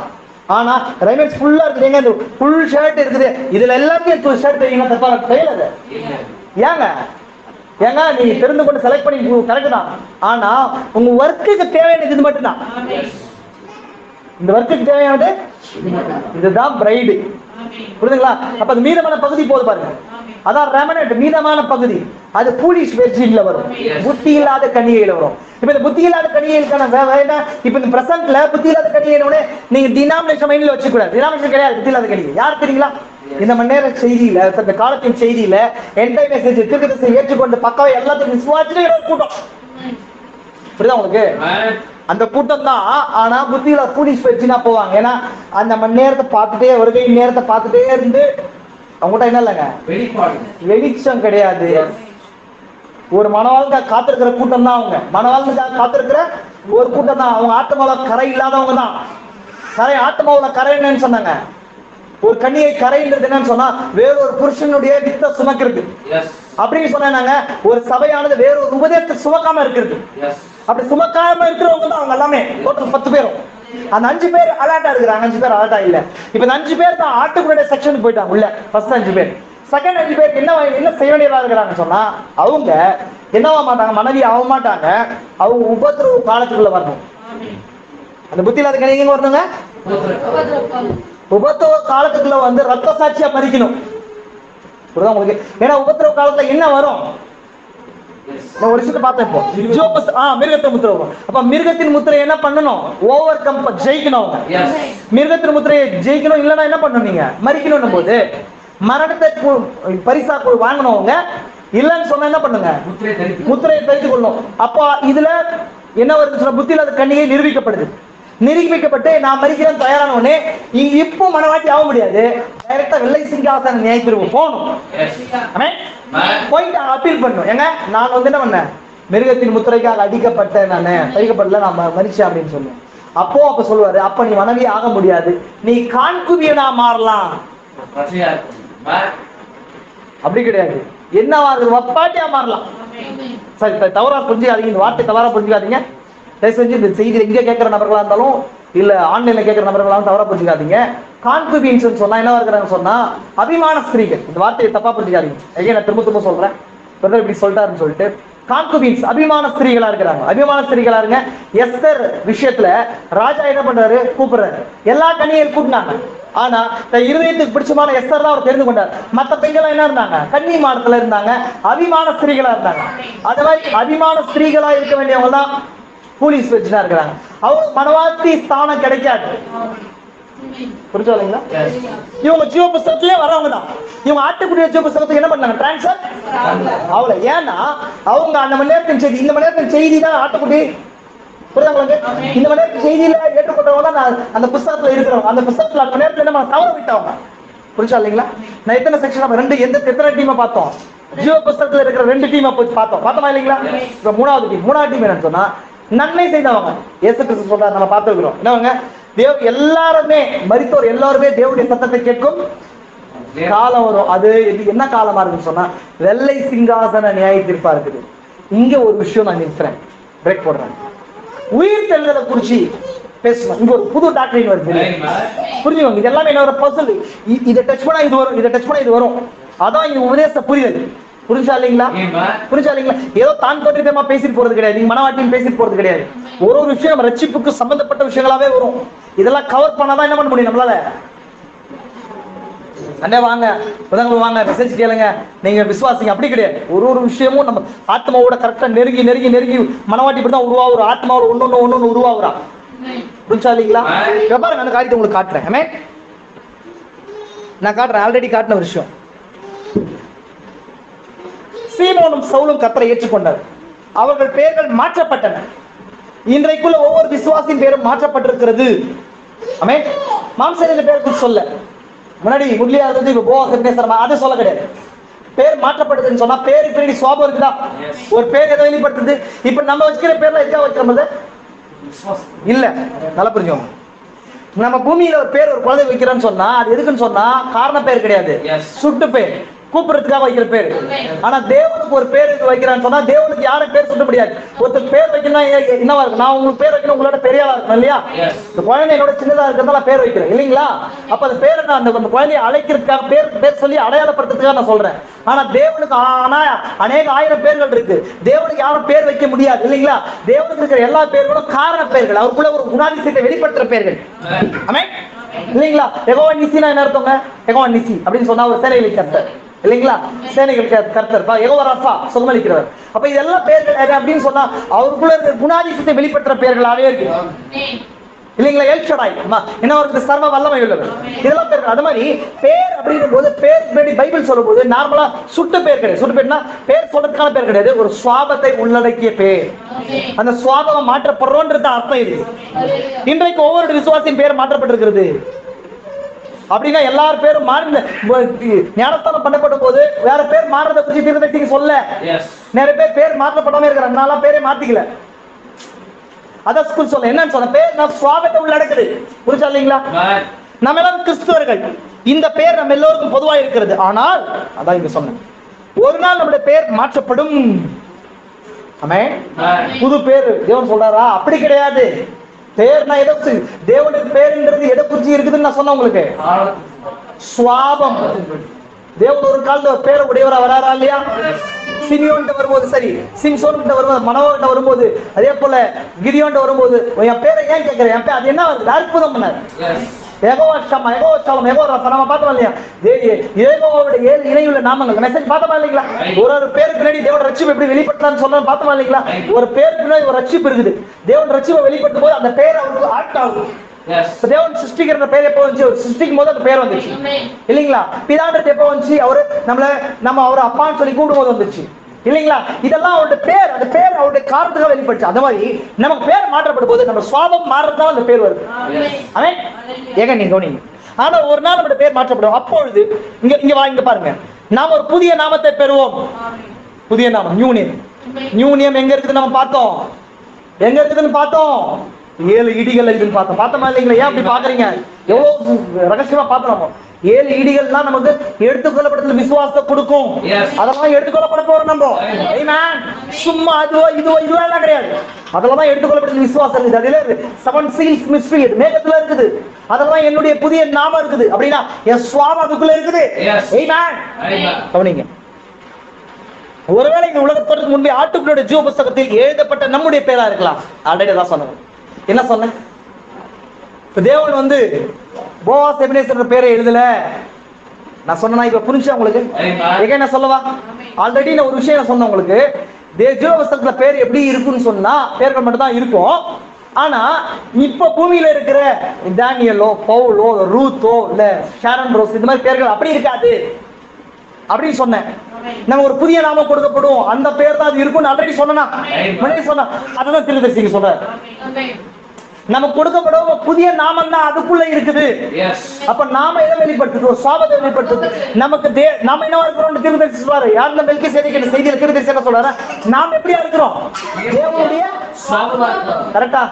நீங்க தேவனுடைய சாபம், நீங்க தேவனுடைய சாபம். அப்போ ஒரு உங்களுடைய பேர்களா அப்படியே சுவாபத்தை உள்ளடக்கிதான் இருக்குது. அப்ப அந்த சுவாபத்தை தேவன் ஜீவபுஸ்தகத்துல வச்சிருக்கிறார். ஆமென். நான் சொல்லவே இல்லை, நான் சொல்ல மெசேஜ் பாருங்க. ஆமென். அந்த பேரை அவர் மட்டுமே அறிவார், அதை நாம் அறிய மாட்டோம். ஒரு நாள் நம்முடைய சித்தத்தினுடைய வெளிப்படுத்துவார். அதான் இந்த வெளிப்படுத்துறது அப்படின்ற இந்த பாகத்துக்கு தான் ஒரு பெரிய மிஸ்ட்ரி. அதான் நான் சொன்னேன், அந்த நியூ புதிய நாமம் அப்படின்றது நம்ம எங்க பாக்குறோம்? சபை காலங்கள்ல ஜெயம் கொள்கிறவன் எவனோ அவனுக்கு வெண்மையான குறிக்களையும் அதுமே என்ன பண்ணாரு? ஒரு புதிய நாமத்தை வேறு ஒருவன் பெறுகிறவனையே அன்றி வேறு ஒருவனும் அறியாத புதிய நாமத்தை அவனுக்கு கொடுப்பேன். புதிய நாமம் கொடுத்த வார்த்தை முடிச்சிருக்கிறார்.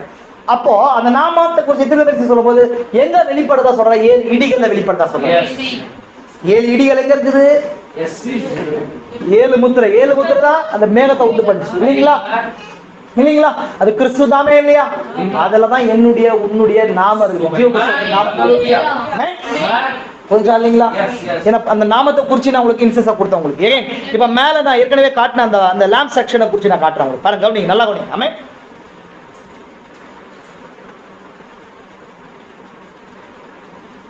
பாருங்க, இங்கதான் முக்கியமான பாயிண்ட். இங்க நான் 4 செக்ஷனையும் காணப்படுது. நான் சொன்ன 4 பாயிண்ட்டையும் காணப்படுது. கவனிங்க. தேவன் சிலவரை மனவாட்டியை தெரிந்து கொண்டு அவருடைய பெயர்கள் ஆட்டுகளுடைய ஜீவ புஸ்தகத்தில் ஒரு பாகத்தில் வைத்து, என்ன சொல்றாரு? ஜீவ புஸ்தகத்துல ஆட்டுக்குட்டியோட பாகத்துல வைக்கிறார், lamb செக்ஷன்ல வைக்கிறார். நான் ஆல்ரெடி சொன்னா எங்க பிரதர் நீங்க என்ன சொல்லி 4 போர்ஷன் இருக்குதான் சொன்னா இல்லீங்களா? இப்ப நான் சொல்றதுனால நீங்க ஏத்துக்காதீங்க. புரியுதுங்களா உங்களுக்கு? நிறைய பேர் இப்படிதான் சொல்றதா ஏத்துக்கிறதுக்கு கூடாது, மெசேஜ் இருக்கு. அப்போ ஜீவ புஸ்தகத்துல lamb செக்ஷன்ல மனவாட்டி இருக்கிறார். அதுல பேர் அழிக்கப்பட போறது கிடையாது. பேர் சொல்லுங்க, சுவாபம் மாற்றப்பட போறது கிடையாது. அழிக்கப்படுவதில்லை என்று திட்டம் கொண்டால் அதை நாம் ஏற்றுக்கொள்ள வேண்டும். சிலருடைய பெயர்கள் இது ஃபர்ஸ்ட் டீமா ஆட்டுக்குட்டியோட ஜீவ புஸ்தகத்துல இருக்கிற ஃபர்ஸ்ட் டீம். ஜீவ புஸ்தகத்திலே ஆட்டுக்குட்டியோட பாகத்துல இருக்கிற ஃபர்ஸ்ட் டீம், செகண்ட். ஆமென். தேவனுடைய முன்னேறியில் அவர்கள் பாருங்க. அடுத்தது அதை நாம் ஏற்றுக்கொள்ள வேண்டும். சிலருடைய பெயர்கள் ஜீவ புஸ்தகத்தில் காணப்பட்டு தேவனுடைய முன்னறிவினால் அவர்கள் பாவத்தில் விழுந்து அவருடைய பெயர்கள் ஜீவ புஸ்தகத்தில் எடுக்கப்பட வேண்டும் என்றிருந்தால் அதையும் நாம் ஏற்றுக்கொள்ள வேண்டும். இது 2வது டீம். ஜீவபுஸ்தகத்துல பெயர்கள் கிழிக்கப்படுற போற டீம். 2வது டீம் வந்துச்சா? 3வது டீம் பாருங்க. ஒரு சிலரின் பெயர்கள் ஜீவ புஸ்தகத்தில் எழுதப்படவே இல்லை என்றும் 3வது டீம் வந்துச்சா இல்லைங்களா? செகண்ட் பாருங்க. வேறு சிலர் தேவனுடைய தெரிந்து கொள்ளாகி அவருடைய சகோதரத்தில் இரக்கமாகவும் நல்ல விதமாகவும் மற்றும் நீதியாகவும் இருந்தால் அதன் அடிப்படையில் வெள்ளை சிங்காசன நியாயத்திற்கு பிறகு நித்திய ஜீவனுக்குள் பிரவேசிப்பார்கள் என்றால் அவைகள் நாம் ஏற்றுக்கொள்ளாமல் இருக்க முடியாது. 4 டீம் உங்களுக்கு காட்டிட்டேனா? இதை நான் எங்கேயும் சொல்ல கிடையாது. தீர்க்கதரிசி சொன்ன நோட்ஸ் தான். புரிஞ்சா உங்களுக்கு? இப்ப அதுதான் தீர்க்கதரிசி இப்படி பிரிவினை இருக்குது. ஏன் அப்படி பிரிவினா? அது தீர்க்கதரிசி ஆன்சர் சொல்றாரு. கர்த்தருக்கு போதிக்கத்தக்கதாக அவருடைய சிந்தையை அறிந்தவன் யார்? விசுவாசத்தின் மூலம் நாம் பிதாவுக்கு கீழடங்கி ஜீவிப்போமாக. ஜீவ புஸ்தகம். இப்ப நான் எதை குறிச்சு பார்த்தோம்? ஜீவ புஸ்தகத்துல 3 செக்ஷனை குறிச்சு பார்த்தோம். அதுல ஒண்ணு யாரை பார்த்தோம்? சபை காலத்துல வந்த யூதர்கள். 2வது புத்தி இல்லாத, 3வது நன்மை செய்யறது மூலமா. நான் இங்க காட்டினேன். நன்மை செய்யறது மூலமா வந்தவங்க அவங்க ஆட்டுடைய புஸ்தகத்துல இல்ல, அவங்க மனவாட்டி ஸ்தானத்துல வர முடியாது. 3 டீம் மனவாட்டி ஸ்தானத்துல வர முடியாது. ஜீவ புஸ்தகத்துல வந்தவங்க 3 பேர் ஏதோ என்ன ஆக முடியாது, இல்ல மனவாட்டி ஆக முடியாது. ஏன்னா மனவாட்டி இவங்க ஒரே ஒரு டீம் தான். யாருங்க? ஆட்டுக்குட்டியோட ஜீவ புஸ்தகத்தின் பாகத்துல இருக்கிறவங்க மட்டும்தான் மனவாட்டி. ஆமென். ஏன்னா 7 சபை காலத்துல அந்தந்த கால செய்தி ஏற்றுக்கொண்டு அந்தந்த செய்தியின் கீழ் அந்த மணி நேரத்து செய்தி கீழே வந்தவங்க மட்டும். ஆமென். அதர்வைஸ் அதே 7 சபை காலத்துல புத்தி இல்லாத கன்னிகைகள் இருக்கும். ஆமென். அதே சபை காலத்துல என்ன வருது? என்ன டீமா வருதுன்னு சொன்னா அது யூதர்கள், கொல்லப்பட்ட யூதர்கள் வருவாங்க. அதே ஒரு சபை காலத்திலேயே நல்ல கிரியைகளை செஞ்சு வந்தாங்க இல்லைங்களா? அதான் இங்க பார்த்தோம். இப்ப அந்த டீம் வருவாங்க. இவங்க 3 டீமும் எங்க போகணும்னா வெள்ளை சிங்காசன் நியாயத்திற்கு போய் அப்பீல் பண்ணும். இது எங்க தீர்க்கதரிசி சொல்றாரு அப்படின்னு சொன்னா, இயேசு கிறிஸ்து சொல்றாரு இல்லையா? ஒரு மனுஷனாங்க தேவனுடைய சத்தத்தை கேட்கும், ஒரு மனுஷனும் தேவனுடைய சத்தத்தை கேட்கும் காலம் வரும். அப்போ தேவனுடைய சத்தத்தை கேட்கணும்னா உயிர்த்தெழுதல் அங்க இருக்க போகுதுன்றதை காட்டு. கரெக்டுங்களா? இப்ப நான் ஆல்ரெடி உங்களுக்கு லாஸ்ட் ஒரு விஷயம் சொன்னேன். உயிர்த்தெழுதல் இப்ப 2 இருக்கு. இன்னொரு விஷயத்துக்கு நம்ம போயிட்டோம். இன்னொரு விஷயத்துக்கு இன்னொரு டாக்டரினல் ஆஸ்பெக்டுக்குள்ள போயிட்டோம், இன்னொரு உபதேசத்துக்குள்ள போயிட்டோம். உயிர்த்தெழுதல் அப்படின்ற மேஜரான உபதேசத்தை புரிந்து கொள்ள வேண்டியவர்களா நம்ம இருக்கிறோம். ஆமென். உயிர்த்தெழுதல் அப்படின்ற கான்செப்ட் எப்படி வருதுன்னு சொன்னா, மரிச்சதுக்கு பின்னாடி தான் உயிர்த்தெழுதல் வருது. மரணம் இல்லாம இருந்தா உயிர்த்தெழுதல் இருந்திருக்காது. ஆதாம் பாவத்துக்கு பின்னாடி உயிர்த்தெழுதல் தேவையே இல்லை. ஆமென். புரியுதா? புரிஞ்சுங்களா? உயிர்த்தெழுதல் ஏன் வேணும்? நான் உயிர்த்தெழுதல் ஏன் வைக்கணும்? அப்ப மரணம் வந்திருக்கணும். அதனாலதான் என்னங்க உயிர்த்தெழுதல். ஏன்னா உயிர்த்தெழுதலுக்கு என்ன தேவைப்படுது? உயிர்ப்பிக்கிற குயிக்கனிங் பவர் தேவைப்படுது. அதுக்குள்ள அந்த உயிர்ப்பிக்கிற வல்லமை இல்லாம இருக்கிறதுனால தான், அந்த ஜீவனுக்குரிய பாகம் வெளியே போறதுனால தான் அந்த மரணம் வருது. எகைன் அந்த உயிர்ப்பிக்கணும்னு சொன்னா என்ன கொடுக்கணும்? நானு இல்லையா? புரிஞ்சா இல்லைங்களா? இது இங்கிருந்து வருது, பாவத்துக்கு அப்புறம் வருது. நான் பழைய ஏற்பாட்டுல பார்த்தோமா, அந்த உயிர்த்தெழுதல் அதான் மாம்சரீதியான உயிர்த்தெழுதல் சொல்றேன். நான் சொல்றது ஆத்மா உயிர்த்தெழுதல் கிடையாது. அதை பத்தி பேசல. மாம்சரீதியான உயிர்த்தெழுதல் வந்து யாருங்க? மோசஸ். நம்ம பாக்குறோமா? மோசத்தை குறிச்சு பார்த்தோமா பழைய ஏற்பாட்டுல? இயேசு கிறிஸ்து காலத்துல அநேக பேர் நாங்க மாம்சரீதியான உயிர்த்தெழுதலுக்குள்ள வந்தாங்க. ஆனா அவங்க பூமியில மரிச்சாங்க இல்லீங்களா? வச்சாங்களா இல்லீங்களா? இவங்களாம் வந்தாங்க. ஆனா பைபிள் சொல்லுது 2 வகையான உயிர்த்தெழுதல் இருக்குன்ற பைபிள் சொல்லுது. எத்தனை உயிர்த்தெழுதல் இருக்கு? 2 வகையான உயிர்த்தெழுதல் இருக்கு. நான் இந்த 2 விஷயத்தை மட்டும் காட்டிட்டு முடிக்க போறேன். டைம் இல்லை. ஏன்னா நிறைய நான் உங்களுக்கு குழப்ப விரும்பல. இது வரைக்கும் பேசின விஷயங்கள்லாம் உங்களுக்கு புரிஞ்சிருக்கும். எகைன் நான் ரிப்பீட் பண்ண திரும்பவும் இந்த 2 வகையான உயிர்த்தெழுதலை மட்டும் நான் காட்டிட்டு நான் முடிக்கிறேன். இது ஒரு மேஜரான உபதேச புரிதல் இருக்கு. ஏன்னா இது எதோட டச் ஆகுது சொன்னா 1 தெசலோனிக்கர் 4 டச் ஆகுது. ஏன்னா கர்த்தர் தாமே ஆரோரத்தோடும் தேவகாலத்தோடும் இல்லைங்களா? இந்த 3 நம்ம 65 வரைக்கும் வெளிப்படவே இல்லை. எப்ப 65 வருதோ, எப்ப ராப்சர் செய்தி பிரீச் பண்ணார், அப்ப நம்ம வெளிப்படுச்சு. ஆரோரம்ன்றது என்ன? 3 பிரத்யேக விதங்களை தேவன் செய்யறார். ஆரோரம்ன்றது ஒரு செய்தி. 20 ஒரு கூட்ட ஜனங்கள் என்ன பண்ணுது? ஒன்று சேர்க்குது. 2வது பிரதான சத்தம் என்ன பண்ணுது? மரித்த பரிசுத்தவான்களை உயிர்த்தெழ செய்துன்ற. அப்படின்னா உயிர்த்தெழ செய்து அப்படின்னு சொன்னா பிரதானுடைய சத்தம் போது ஒரு தூதன் வந்து ஊதல் கிடையாது. கரெக்டா? எங்க நமக்கு தெரியும் புதிய ஏற்பாட்டுல தூதன் என்ன அர்த்தம்? செய்தியாளர், செய்தி வார்த்தை பெற்றிருக்கிறோம் அர்த்தம் இல்லைங்களா? எகைன் அது பிரதானத்துடைய சத்தம். அப்படின்னும் போது குயிக்கனிங் பவரை கொண்டு வருகிற ஒரு செய்தியா இருக்குதா? ஆமென். புரிஞ்சா இல்லைங்களா? அப்போ தேவ எக்காலம் அதான் எடுத்துக்கொள்ளப்படுறதா இருக்கு. இது 3 பிரத்யேக விதங்கள். டினாமினேஷனல் அண்டர்ஸ்டாண்டிங் நம்ம புரிஞ்சுக்கல. கர்த்தத்தாமே ஆரவாரத்தோடு உடனே நம்ம டிவிஸ்ல பாக்குற மாதிரி அப்படியே அவர் இறங்கி வர்ற மாதிரி அப்படி இல்லை அண்டர்ஸ்டாண்டிங். அது 1963 ஸ்டார்ட் ஆச்சு. அவர் ஆரவாரத்தோடு. ஏன்னா நான் பார்த்தோம், அவர் இறங்கி வரும்போது அவரே 3ஐயும் செய்கிறார். அவர் இறங்கி வரும்போது செஞ்சார். சீல்ஸ் ஓபன் பண்ணதான் அந்த ஆரவாரமா இருக்குது. அதான் நம்ம என்ன படிச்சு ஒண்ணு சேர்த்து வச்சு இல்லைங்களா? அந்த மகத்தான கழுகின் சத்தம், இந்த சிக்கன் கோழி குஞ்சுகள் மத்தியில இருக்கிறவங்க என்ன பண்ணிச்சு? ஒண்ணு சேர்ச்சா இல்லைங்களா? பிரதானத்துடைய சத்தம் அதான் மரித்தோர உயிர்த்தெழ வைக்கிற அந்த வல்லமை அடையும். ஆல்ரெடி நான் எதுக்கு சொன்னேன்? இந்த உயிர்த்தெழுதல் இந்த எடுத்துக்கொள்ளப்பட்ட கிரமத்தோட சம்பந்தப்பட்டது. அதனால இதை காட்டுறேன் உங்களுக்கு. 1 தெசலோனிக்கர் 4 இது சம்பந்தப்பட்டிருக்கு. இப்போ நான் உயிர்த்தெழுதல் ஏன் பேசணும் அது முக்கியமா புரிஞ்சுக்கணும் நான் சொன்னேன் இல்லைங்களா? சொல்லலாம் இல்லையா? இப்போ அந்த உயிர்த்தெழுதல் ஏதோ சம்பந்தப்பட்டிருக்கு. இப்போ நம்மளை எடுத்துக்கொள்ளப்படுறதோட சம்பந்தப்பட்டிருக்கிறதுனால பேசணும். ஃபர்ஸ்ட் என்னங்க? ஃபர்ஸ்ட் நம்மளை நித்திரையடைந்த பரிசுத்தவான்கள் உயிரோடு எழுவாங்க, பின்பு உயிரோடு இருக்கிற நாமும் எடுத்துக்கொள்ளப்படுவோம்.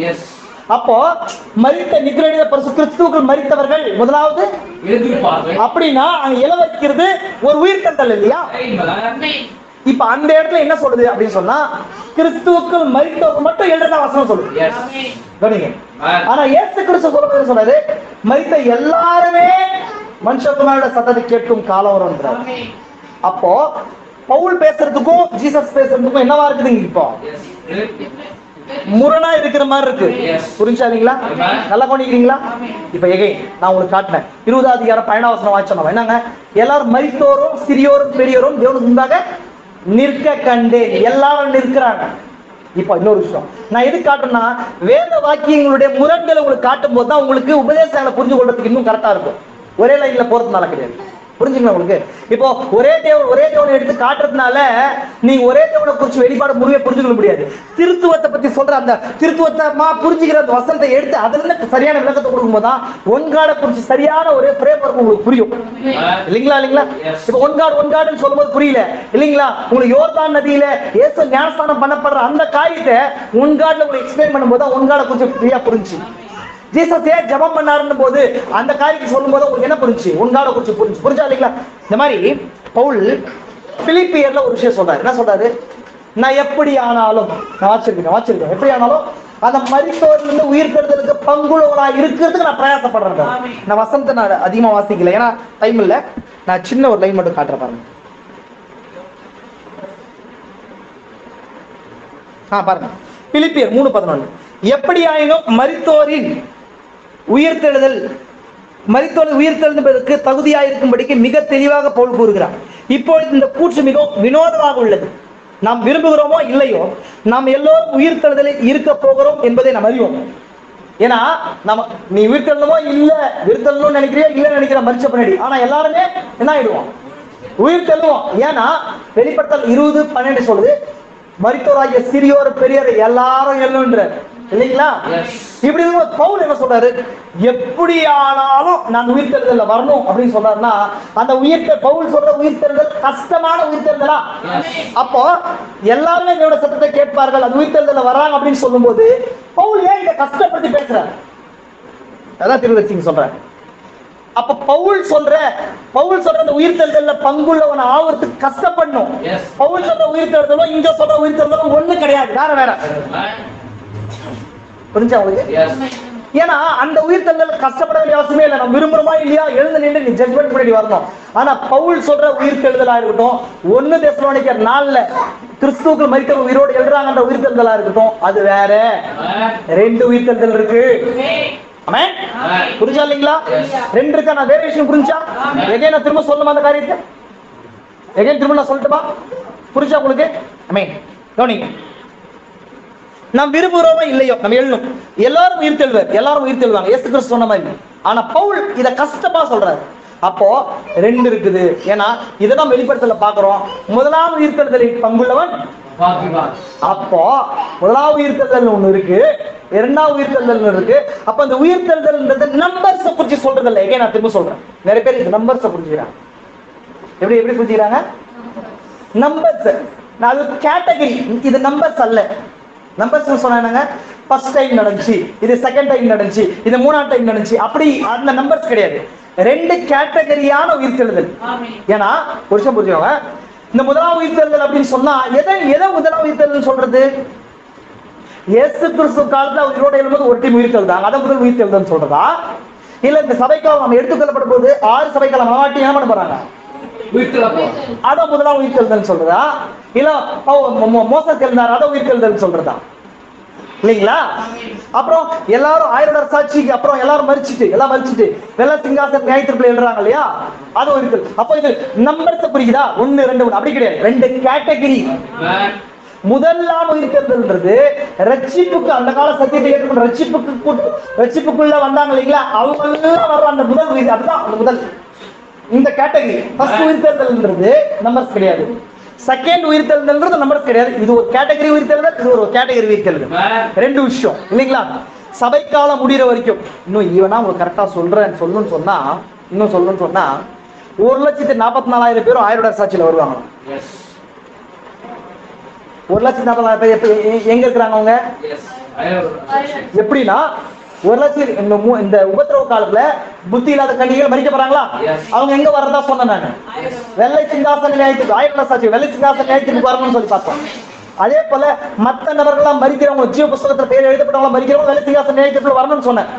அப்ப அவங்களும் பொதுவான உயிர்த்தெழுதல் தான், பாவிகளும் பொதுவான உயிர்த்தெழுதல் தான் இல்லைங்களா? இதுதான் இயேசு கிறிஸ்து சொல்றாரு. நான் இப்போ ராஜா என்ன பண்றாரு, தன்னுடைய தூதர்கள் அனுப்புவாரு, தன்னுடைய ஜனங்கள்லாம் எல்லா ஜனங்களும் ஒருமித்து என்ன பண்ணுவாங்க, சேர்க்கப்படுவாங்க. அப்போ வெள்ளாடுகள் செம்மறியாடுகளை பிரிக்கிறது போல பிரிப்பாரு.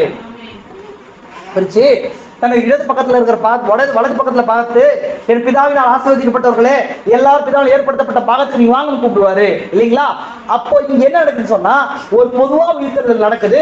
அப்ப எல்லா கூட்டம் ஒன்னா இருக்குது. நான் தான் சொன்னேன் அது ரெண்டாவது உயிர்த்தெழுதல் சொல்லி. அதுல எல்லாரும் அந்த கூட்டத்துல இப்ப வெள்ளாடு செம்மறியாடு பிரிக்கிறது போல போது இப்ப கும்பா தானே இருக்கிறாங்கன்னு அர்த்தம். அந்த உயிர்த்தெழுதல் பொதுவான உயிர்த்தெழுதல் தானே. அப்படின்னா கடைசி 1000 வருஷ சாட்சிக்கு அப்புறம் நியாய தீர்ப்புக்காக என்ற உயிர்த்தெழுதல் அது. ஆமென். அதான் இயேசு கிறிஸ்து இந்த உவமையில சொல்றாரு. அப்ப தீர்க்கதரிசி என்ன சொல்றாருன்னா அது எல்லாமே வெள்ளாடு தானா? சரியா? புரிஞ்சா உங்களுக்கு? ஏன் வெள்ளாடு அப்படின்னா இது ஆல்ரெடி மேய்ப்பனுடைய சத்தத்தை கேட்காததுனால அதை மறிச்சு திரும்ப இதோடு இருந்திருக்கு. அந்த வசனம் நல்லா படிச்சா நமக்கு தெரியும். வெள்ளாடு செம்மறியாடுகளை பிரிக்கிறது போல இருக்கு வசனம். அப்படி பிரிக்கிற மாதிரி பிரிக்கிறாரு தவிர அது எல்லாமே வெள்ளாடுகளா இருக்குது. ஏன்னா மேய்ப்பனுடைய சத்தத்தை அந்தந்த காலத்துக்கு அவங்க ஃபாலோ பண்ணல. ஆல்ரெடி செம்மறி ஆடுகள் எல்லாமே எதுக்குள்ள போயிடுச்சு? சத்தத்தை அந்த காலத்துல சத்தத்தை செய்தியோட சத்தத்தை கேட்டு கேட்டு போயிடுச்சு. ஆனா பொதுவான உயிர்த்தெழுதல்ல வர்றவங்க எல்லாம் வெள்ளாடுதான். ஆனா ஒரு டீம் செம்மறியாட்டை போல பிரிக்கிறாரு, இன்னொன்னு வெள்ளாடு அந்த நியாய தீர்ப்புக்குள்ள போகுது. இதுதான் பொதுவான உயிர்த்தெழுதல் ஒண்ணு. ரெண்டாவது இதுக்கு முன்புதான் காலத்தின் செய்தி ஏற்றுக்கொண்டு இப்போ பழைய ஏற்பாட்டு பரிசுத்தவான்கள் உடனே உயிர்த்தெழுந்தாங்களா? இப்போ புதிய ஏற்பாட்டுல வர சபை காலம் முழுசும் இப்போ ஒரு உயிர்த்தெழுதல் இருக்குதா? இதெல்லாம் சேர்ந்து ஒரு கேட்டகரி. ஃபர்ஸ்ட் உயிர்த்தெழுதல், பிதா முதலாவது உயிர்த்தெழுதல், அது ரெண்டாவது உயிர்த்தெழுதல். புரிஞ்சா உங்களுக்கு? இப்ப ரெண்டாவது உயிர்த்தெழுதல் வரும்போது தான் புஸ்தகங்கள் திறக்கப்படும். ஜீவ புஸ்தகத்தை குறிச்சு நம்ம பாக்குறோம். அந்த இடத்துலதான் என்ன வருதுன்னு சொன்னா ஜட்ஜ்மெண்ட் வருது. இந்த 3 டீமுக்கு, இந்த 4 பேர்ல 3 டீமுக்கு ஜட்ஜ்மெண்ட் வருது. எந்தெந்த டீமுக்கு? புஸ்தகத்துல பேர் எழுதப்படாதவங்களுக்கு, ஜீவ புஸ்தகத்துல பேர் கிறுக்கி போடப்பட்டவங்களுக்கு, ஜீவ புஸ்தகத்துல பேர் இருக்கிறவங்களுக்கு, அப்படியே இருக்கிறவங்களுக்கு. புரிஞ்சா? அப்படியே ஃபாலோ ஆகுறவங்களுக்கு. யார் தீர்க்குதுன்னா 4வது டீம் இருக்கு பாருங்க. ஆட்டு ஜீவ புஸ்தகத்துல பேர் எழுதப்பட்டவங்க அந்த டீம் சிங்காசனத்துல உட்கார்ந்த டீம் உங்களுக்கு ஜீவ புஸ்தகத்திலையும் மற்ற புஸ்தகங்களை எடுத்து ஜட்ஜ்மெண்ட் கொடுப்பாங்க. இன்னொரு விஷயத்த சொல்றேன். இந்த டீம்ல இயேசு கிறிஸ்து சொல்றாரு இல்லையா, வாங்க ஆசீர்வதிக்கப்பட்ட உள்ள வாங்கன்றாரா? அவங்களுக்கு எதுக்கு சொல்றாரு அப்படின்னா, நான் வியாதியா இருந்தேன், நான் உபத்திரவத்துல இருந்தேன், நான் திக்கற்றவனா இருந்தேன், நான் காவல்ல இருந்தேன், என்ன பாத்தீங்க அப்படின்னும் போது அவங்க சொல்றாங்க, என்ன சொல்றாங்க? ஆண்டவரே எப்பொழுது நீங்க காவல்ல இருந்தீங்க, எப்பொழுது நீங்க என்ன இதா இருந்தீங்க, தரித்திரரா இருந்தீங்கன்னு கேட்பாங்க. அப்படின்னா அவர் என்ன சொல்றாரு? ஏழை எளியவர்களுக்கு என்ன செய்தி, இவர்களின் சீதராகிய ஒருவருக்கு எதை செய்தீர்களோ அதை எனக்கே கரெக்டுங்களா? இதுல ஆல்ரெடி உங்களுக்கு ஒரு ரெவலேஷன் சொன்னோம். என்ன சொன்னேன் புரிஞ்சா உங்களுக்கு? அப்போ இங்க ஒரு டீம் இருக்கு, 2 டீம் இருக்கு. என்ன டீம்? வெள்ளாடு செம்மறி ஆடுகளை போல ஒரு டீம் இருக்கு இல்லையா? அந்த செம்மறி ஆடுகளை போல உள்ள வர்ற டீம், அந்த டீமை பார்த்து சொல்றாரு, நீங்க காவல்ல இருக்கிறது என்ன பாதுகாத்தீங்க, நீ காவல்ல இருக்கும்போது என்ன பண்ணல, பாக்கல. அப்போ இவங்க கேக்குறாங்க, ஹெல்ப் பண்ணவங்க கேக்குறாங்க, நீங்க எப்பப்பா காவல்ல இருக்கீங்க, நீங்க எப்பப்பா வியாதி ஆகுது, நீங்க எப்பப்பா நீங்க என்ன பண்றீங்க, எப்ப தகப்பனே நீ கஷ்டத்துல இருந்தீங்க நான் ஹெல்ப் பண்ணோம் அப்படின்னும் போது அவர் ஒரு விஷயம் சொல்றாரு. நான் தான் உங்களுக்கு ஆல்ரெடி சொன்னேன், ஏழை எளியவருக்கு எதை செய்தீர்களோ அப்படின்னா இந்த சிறியவரில் ஒருவருக்கு எதை செய்ய எனக்கே செய்தீர்கள் சொன்னா, இங்க 2 டீம்ல 3வது டீம் இருக்குன்னு சொன்னா எந்த டீம் அது? உங்களால சிந்திக்க முடியுமா பாருங்க. 2 டீம் சொன்னா வெள்ளாடி செம்மறி ஒரே கும்பலா சேர்ந்து வெள்ளையாடி செம்மறியாடு பிரிக்குது. இங்க நின்று ஒருத்தர் பேசுறாரு. என்ன பேசுறாரு? என்ன சொல்றாரு? நீங்க வாங்க அப்படின்னு கூப்பிடுறாரு. ஏன் வந்தீங்க? எனக்கு நீங்க திக்கற்றோட விதவையா வந்தேன், அப்ப என்ன காப்பாத்துனீங்க. இந்த 2 டீம்ல ஒரு டீமோட சொல்றாரு, இந்த டீம் காப்பாத்தல அப்படி சொல்றாரு, பிரிக்கிறாருன்னு வச்சுக்கோங்களேன். இப்போ 2 டீமை பேசல, 3வது டீம் உள்ள பேசிக்கிறாரு. புரிஞ்சா? என்னன்னா ஏழை எளியவர்கள் அப்படி ஒரு டீம் இருக்குல்ல, எதை செய்தீர்களோ அதை எனக்கு செய்தீர்கள் சொல்றாரு. அந்த ஒரு டீம் அவர் பேசுறாரு இல்லையா, ஏழை எளியவர்களுக்கு எதை செய்தீர்களோ அப்படின்னா எப்படி ஒரு மனுஷனுக்கு செய்யறது அவருக்கு செய்ததா இருக்க முடியும்னா, அவர் அவர்களுக்குள்ள மாம்சமாக வெளிப்படும் போது அவர்களுக்கு ஹெல்ப் பண்ண புரியுதா? அப்போ ஏதோ ஒரு சரீரத்துக்குள்ள ஒரு மாம்சத்துல வெளிப்பட போறார். யாருக்குள்ள மாம்சமா வெளிப்படுறார் காலத்துல, இந்த காலத்துல கரெக்டா? அப்ப அங்க சொல்ற 3வது டீம் யாரு? பிரைடு.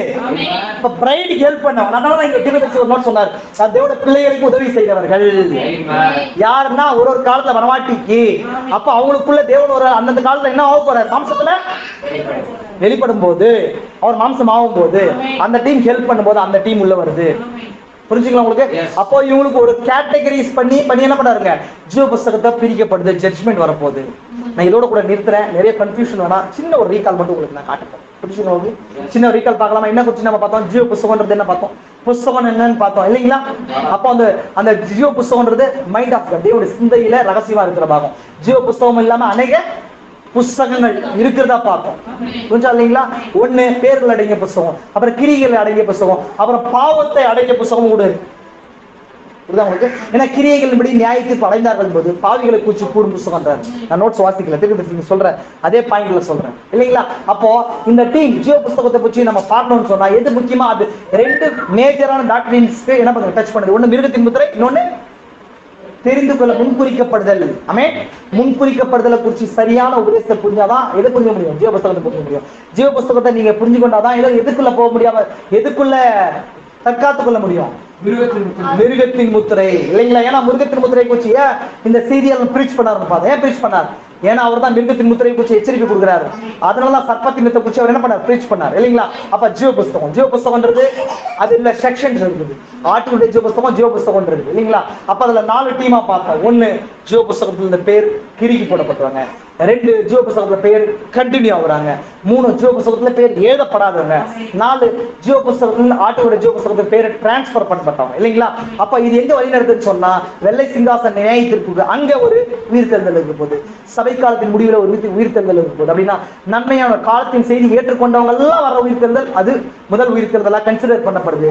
2வது ஒட்டுமொத்தமா எல்லாருமே விரும்பலையோ எல்லாரும் அந்த ஜட்ஜ்மெண்ட் சீட்டுக்கு முன்னாடி வரும்போது அந்த முதலாவது உயிர்த்தெழுதல்ல வந்த அந்த மனவாட்டி கூட்டம் ஜட்ஜ்மெண்ட் சீட்ல உட்கார்ந்திருப்பாங்க. வெளிப்படுத்தல் 20 படி. நம்ம இந்த காரியத்தை எல்லாம் குறிச்சு பார்த்தோம். அப்போ ஜீவ புஸ்தகத்திலே பேர் எழுதப்பட்டவங்க டீம்ல 3 பேர் இருக்கிறாங்க. அதுலயே கன்னியூ ஆகிற டீம்ல இல்லைங்களா? அவங்க ஆட்டுக்குட்டியான ஜீவ புஸ்தக பேர் என்ன பண்ணப்படல, டிரான்ஸ்பர் பண்ணப்படல. 1 5வது முத்திரையின் கீழே இருக்கிற யூதர்களா இருக்கிறாங்க. 2வது டீம் யாரா இருக்கு, புத்தி இல்லாத கனிகளா இருக்கிறாங்க. ஏன்னா அவங்க ஆட்டுக்குட்டி செஷன் மாறப்படல, உபத்திரத்துக்கு கீழே மறிச்சவங்க. அதே போல 3வது டீம் எதுவா இருக்கிறாங்க சொன்னா நன்மை செய்தவர்கள். யாருங்க? இந்த வெள்ளாடிகள் செம்மடிகள் அந்த ஊமையில வர்ற டீம். புரிஞ்சா இல்லைங்களா? இவங்கெல்லாம் வேலை சிங்காசன நியாயத்திற்குள் வந்தாலும் மனவாட்டி பொசிஷனுக்கு வர முடியாது. அந்த வரப்போற ராஜ்யத்திலே இவங்க பிரஜைகளாகவும் ஆளப்படுறவங்களும் இருப்பாங்க. ஆளுகிறவர்கள் ஆட்டுக்குட்டியோட ஜீவ புஸ்தகத்துல பேர் எழுதப்பட்டவங்க மட்டும்தான். யார் பேர் எழுதப்பட்டவங்க சொன்னா தேவனுடைய சிந்தையினாலே முன்குறிக்கப்பட்டவங்க. அது எப்படி இருக்குன்னா கிருபையின்படி. விசுவாசிக்கிறீங்களா? நான் ஒரு கவர் பண்ணிருப்பேன்னு நினைக்கிறேன். இது அநேக உபதேசங்களுக்கு என்ன பண்ணணும், ஒரு வழி நடத்தி சொல்லும். நீ ஏதோ சாதாரணமா ப்ரீச் பண்ணி சாதாரணமா நீ வாங்க அப்படிலாம் இல்லை. மெசேஜ் வேற லெவல்ல இருக்கு. இதெல்லாம் தெரிஞ்சா மட்டும் தான் எடுத்துக்கொள்ளப்படுறதுல போக முடியும். இதுதான் உங்களுக்கு என்ன ஸ்டிமுலேஷனை கொடுக்கும் இல்லைங்களா? இப்ப திராட்சை ரசம் என்ன பண்ணோம், நம்மள போதை கிடையாதுங்க, ஸ்டிமுலேட் பண்ண இல்லைங்களா? நம்ம பாக்குறோமா இல்லைங்களா? 3ஆம் முத்திரை வாசிக்கும் போது 3ஆம் முத்திரையில வரும்போது அங்க கருப்பு குதிரை பெறப்பட்டது. அந்த கருப்பு குதிரைக்கு என்ன சொல்லப்படுச்சு? நீ என்னையும் திராட்சை ரசத்தையும் சேதப்படுத்தாது. சொல்றாரு திராட்சை ரசம் வெளிப்பாட்டினால வர்ற ஊக்கத்தை குறிக்குதுன்றார். வெளிப்பாட்டினால வர்ற எழுப்புதல் குறிக்குதுன்றாரு. அப்போ எப்ப எழுப்புதல் வரணும்? நிறைய பேருக்கு இந்த டவுட் வரும். எழுப்புதல் எப்போ வரும் கேக்குறீங்க இல்லையா? எழுப்புதல் வர்ற ஒரே வழி வெளிப்பாடு அறிஞ்சது மூலமா தான். வெளிப்பாடு தான் அது உங்களுக்கு திராட்சை ரசமா இருக்குது. வெளிப்பாடு அறிய உங்களுக்குள்ள என்னங்க அது உள்ள இன்னொரு மனுஷன் வளர அது என்னங்க எடுத்துக்கொள்ளப்படுதல் கேட்ட விசுவாசத்துக்குள்ள போவீங்க. அதான் உங்களுக்குள்ள தேர்ட் வெளிப்படும். அப்பதான் மார்க் 16 உங்களுக்கு வெளிப்படும். புரிஞ்சுங்களா உங்களுக்கு? அப்பதான் thus saith the Lord வரும். அப்புறம் தேவபுத்திரர் உங்களுக்குள்ள வெளிப்படும். அதான் கடைசியில பாடி செஞ்சிங்ல போய் முடிவடையும். அதை விட்டுட்டு சாதாரண என்ன பண்ணுங்க, ஒரு சர்ச்சோட என்ன திருப்திப்படுத்திக்க முடியாது. இண்டிவிஜுவலா ஏதோ ஒரு மெசேஜ் கேட்கறவங்க திருப்திப்படுத்திக்க முடியாது இல்லைங்களா? திருதர்சிக்குள்ள இருந்த அதே தேவன் ஜாஷுவா மினிஸ்ட்ரி மூலமா 5-fold மினிஸ்ட்ரிக்குள்ள தேவன் என்ன பண்றாரு, நீ கிரியை செய்யறார். அதை தெரிந்து கொள்ளப்பட்ட பிரீச்சர்ஸ் மூலமா, அது கான்செப்ட் பிரீச்சிங் மூலமா தேவன் பிரீச் பண்றாரு. புரிஞ்சுங்களா உங்களுக்கு? அப்ப தெரிந்து கொள்ளுதல் கூட 2 டீம் காட்டினா உங்களுக்கு. ஒண்ணு யாருங்க? மம்ரேயின் சபையில ஏகோவா தேவனை போல வந்தவங்க. 2வது கூட்டம் குருளாக்கிறதுக்கு வந்தவங்க. அந்த டீம் நீங்க எதுன்னு சொல்லி என்ன பண்ணுங்க, நீங்க அடையாளம் கண்டு கொண்டு அதை ஃபாலோ பண்ணுங்க. புரிஞ்சுங்களா? விசுவாசிக்கிறீங்களா? ஜெபிக்கலாமா? எல்லாம் ஜெபிக்கலாம். எல்லா கண்களும் மூடுங்க.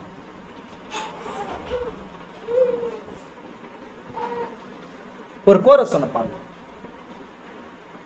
ಎಷ್ಟೊಂದು ಉಪಕಾರ ಮಾಡಿದೀಯ ಏನೆಂದು ಹೇಳಿ ನಾನು ಸ್ತುತಿಸಲಿಯಯ್ಯ. ಬೋವಾಸ್ ಬ್ರದರ್ ಪಾಡಲು. ಎಷ್ಟೊಂದು ಉಪಕಾರ ಮಾಡಿದೀರಯ್ಯ ಏನಂದ ಹೇಳಿ ನಾನು ಸ್ತುತಿಸಲಿಯಯ್ಯ. ಎಷ್ಟೊಂದು ಉಪಕಾರ ಮಾಡಿದಿರಯ್ಯ, ಏನಂತ ಹೇಳಿ ನಾನು ಸ್ತುತಿಸಲಿಯಯ್ಯ. ಏಸಯ್ಯ ಏಸಯ್ಯ,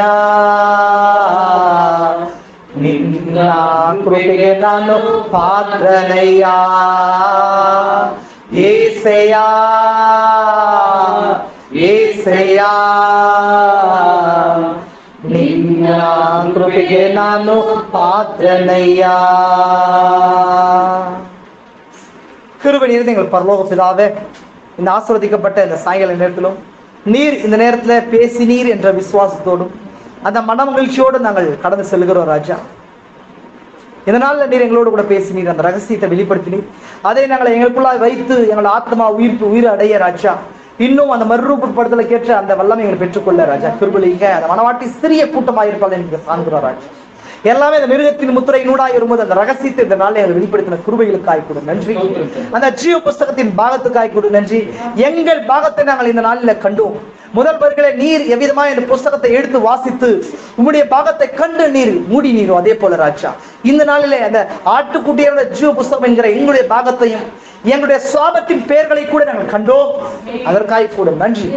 இந்த நாளிலே நீர் பெரிய காரியங்களை செய்தீர் அப்பா. இப்பேற்பட்ட எல்லா வகைகளுக்கு நீர் பாத்திரர். நாங்களோ குறைவுள்ளவர்கள், எங்களை நாங்கள் தரைமட்டமாக தாழ்த்துகிறோம்.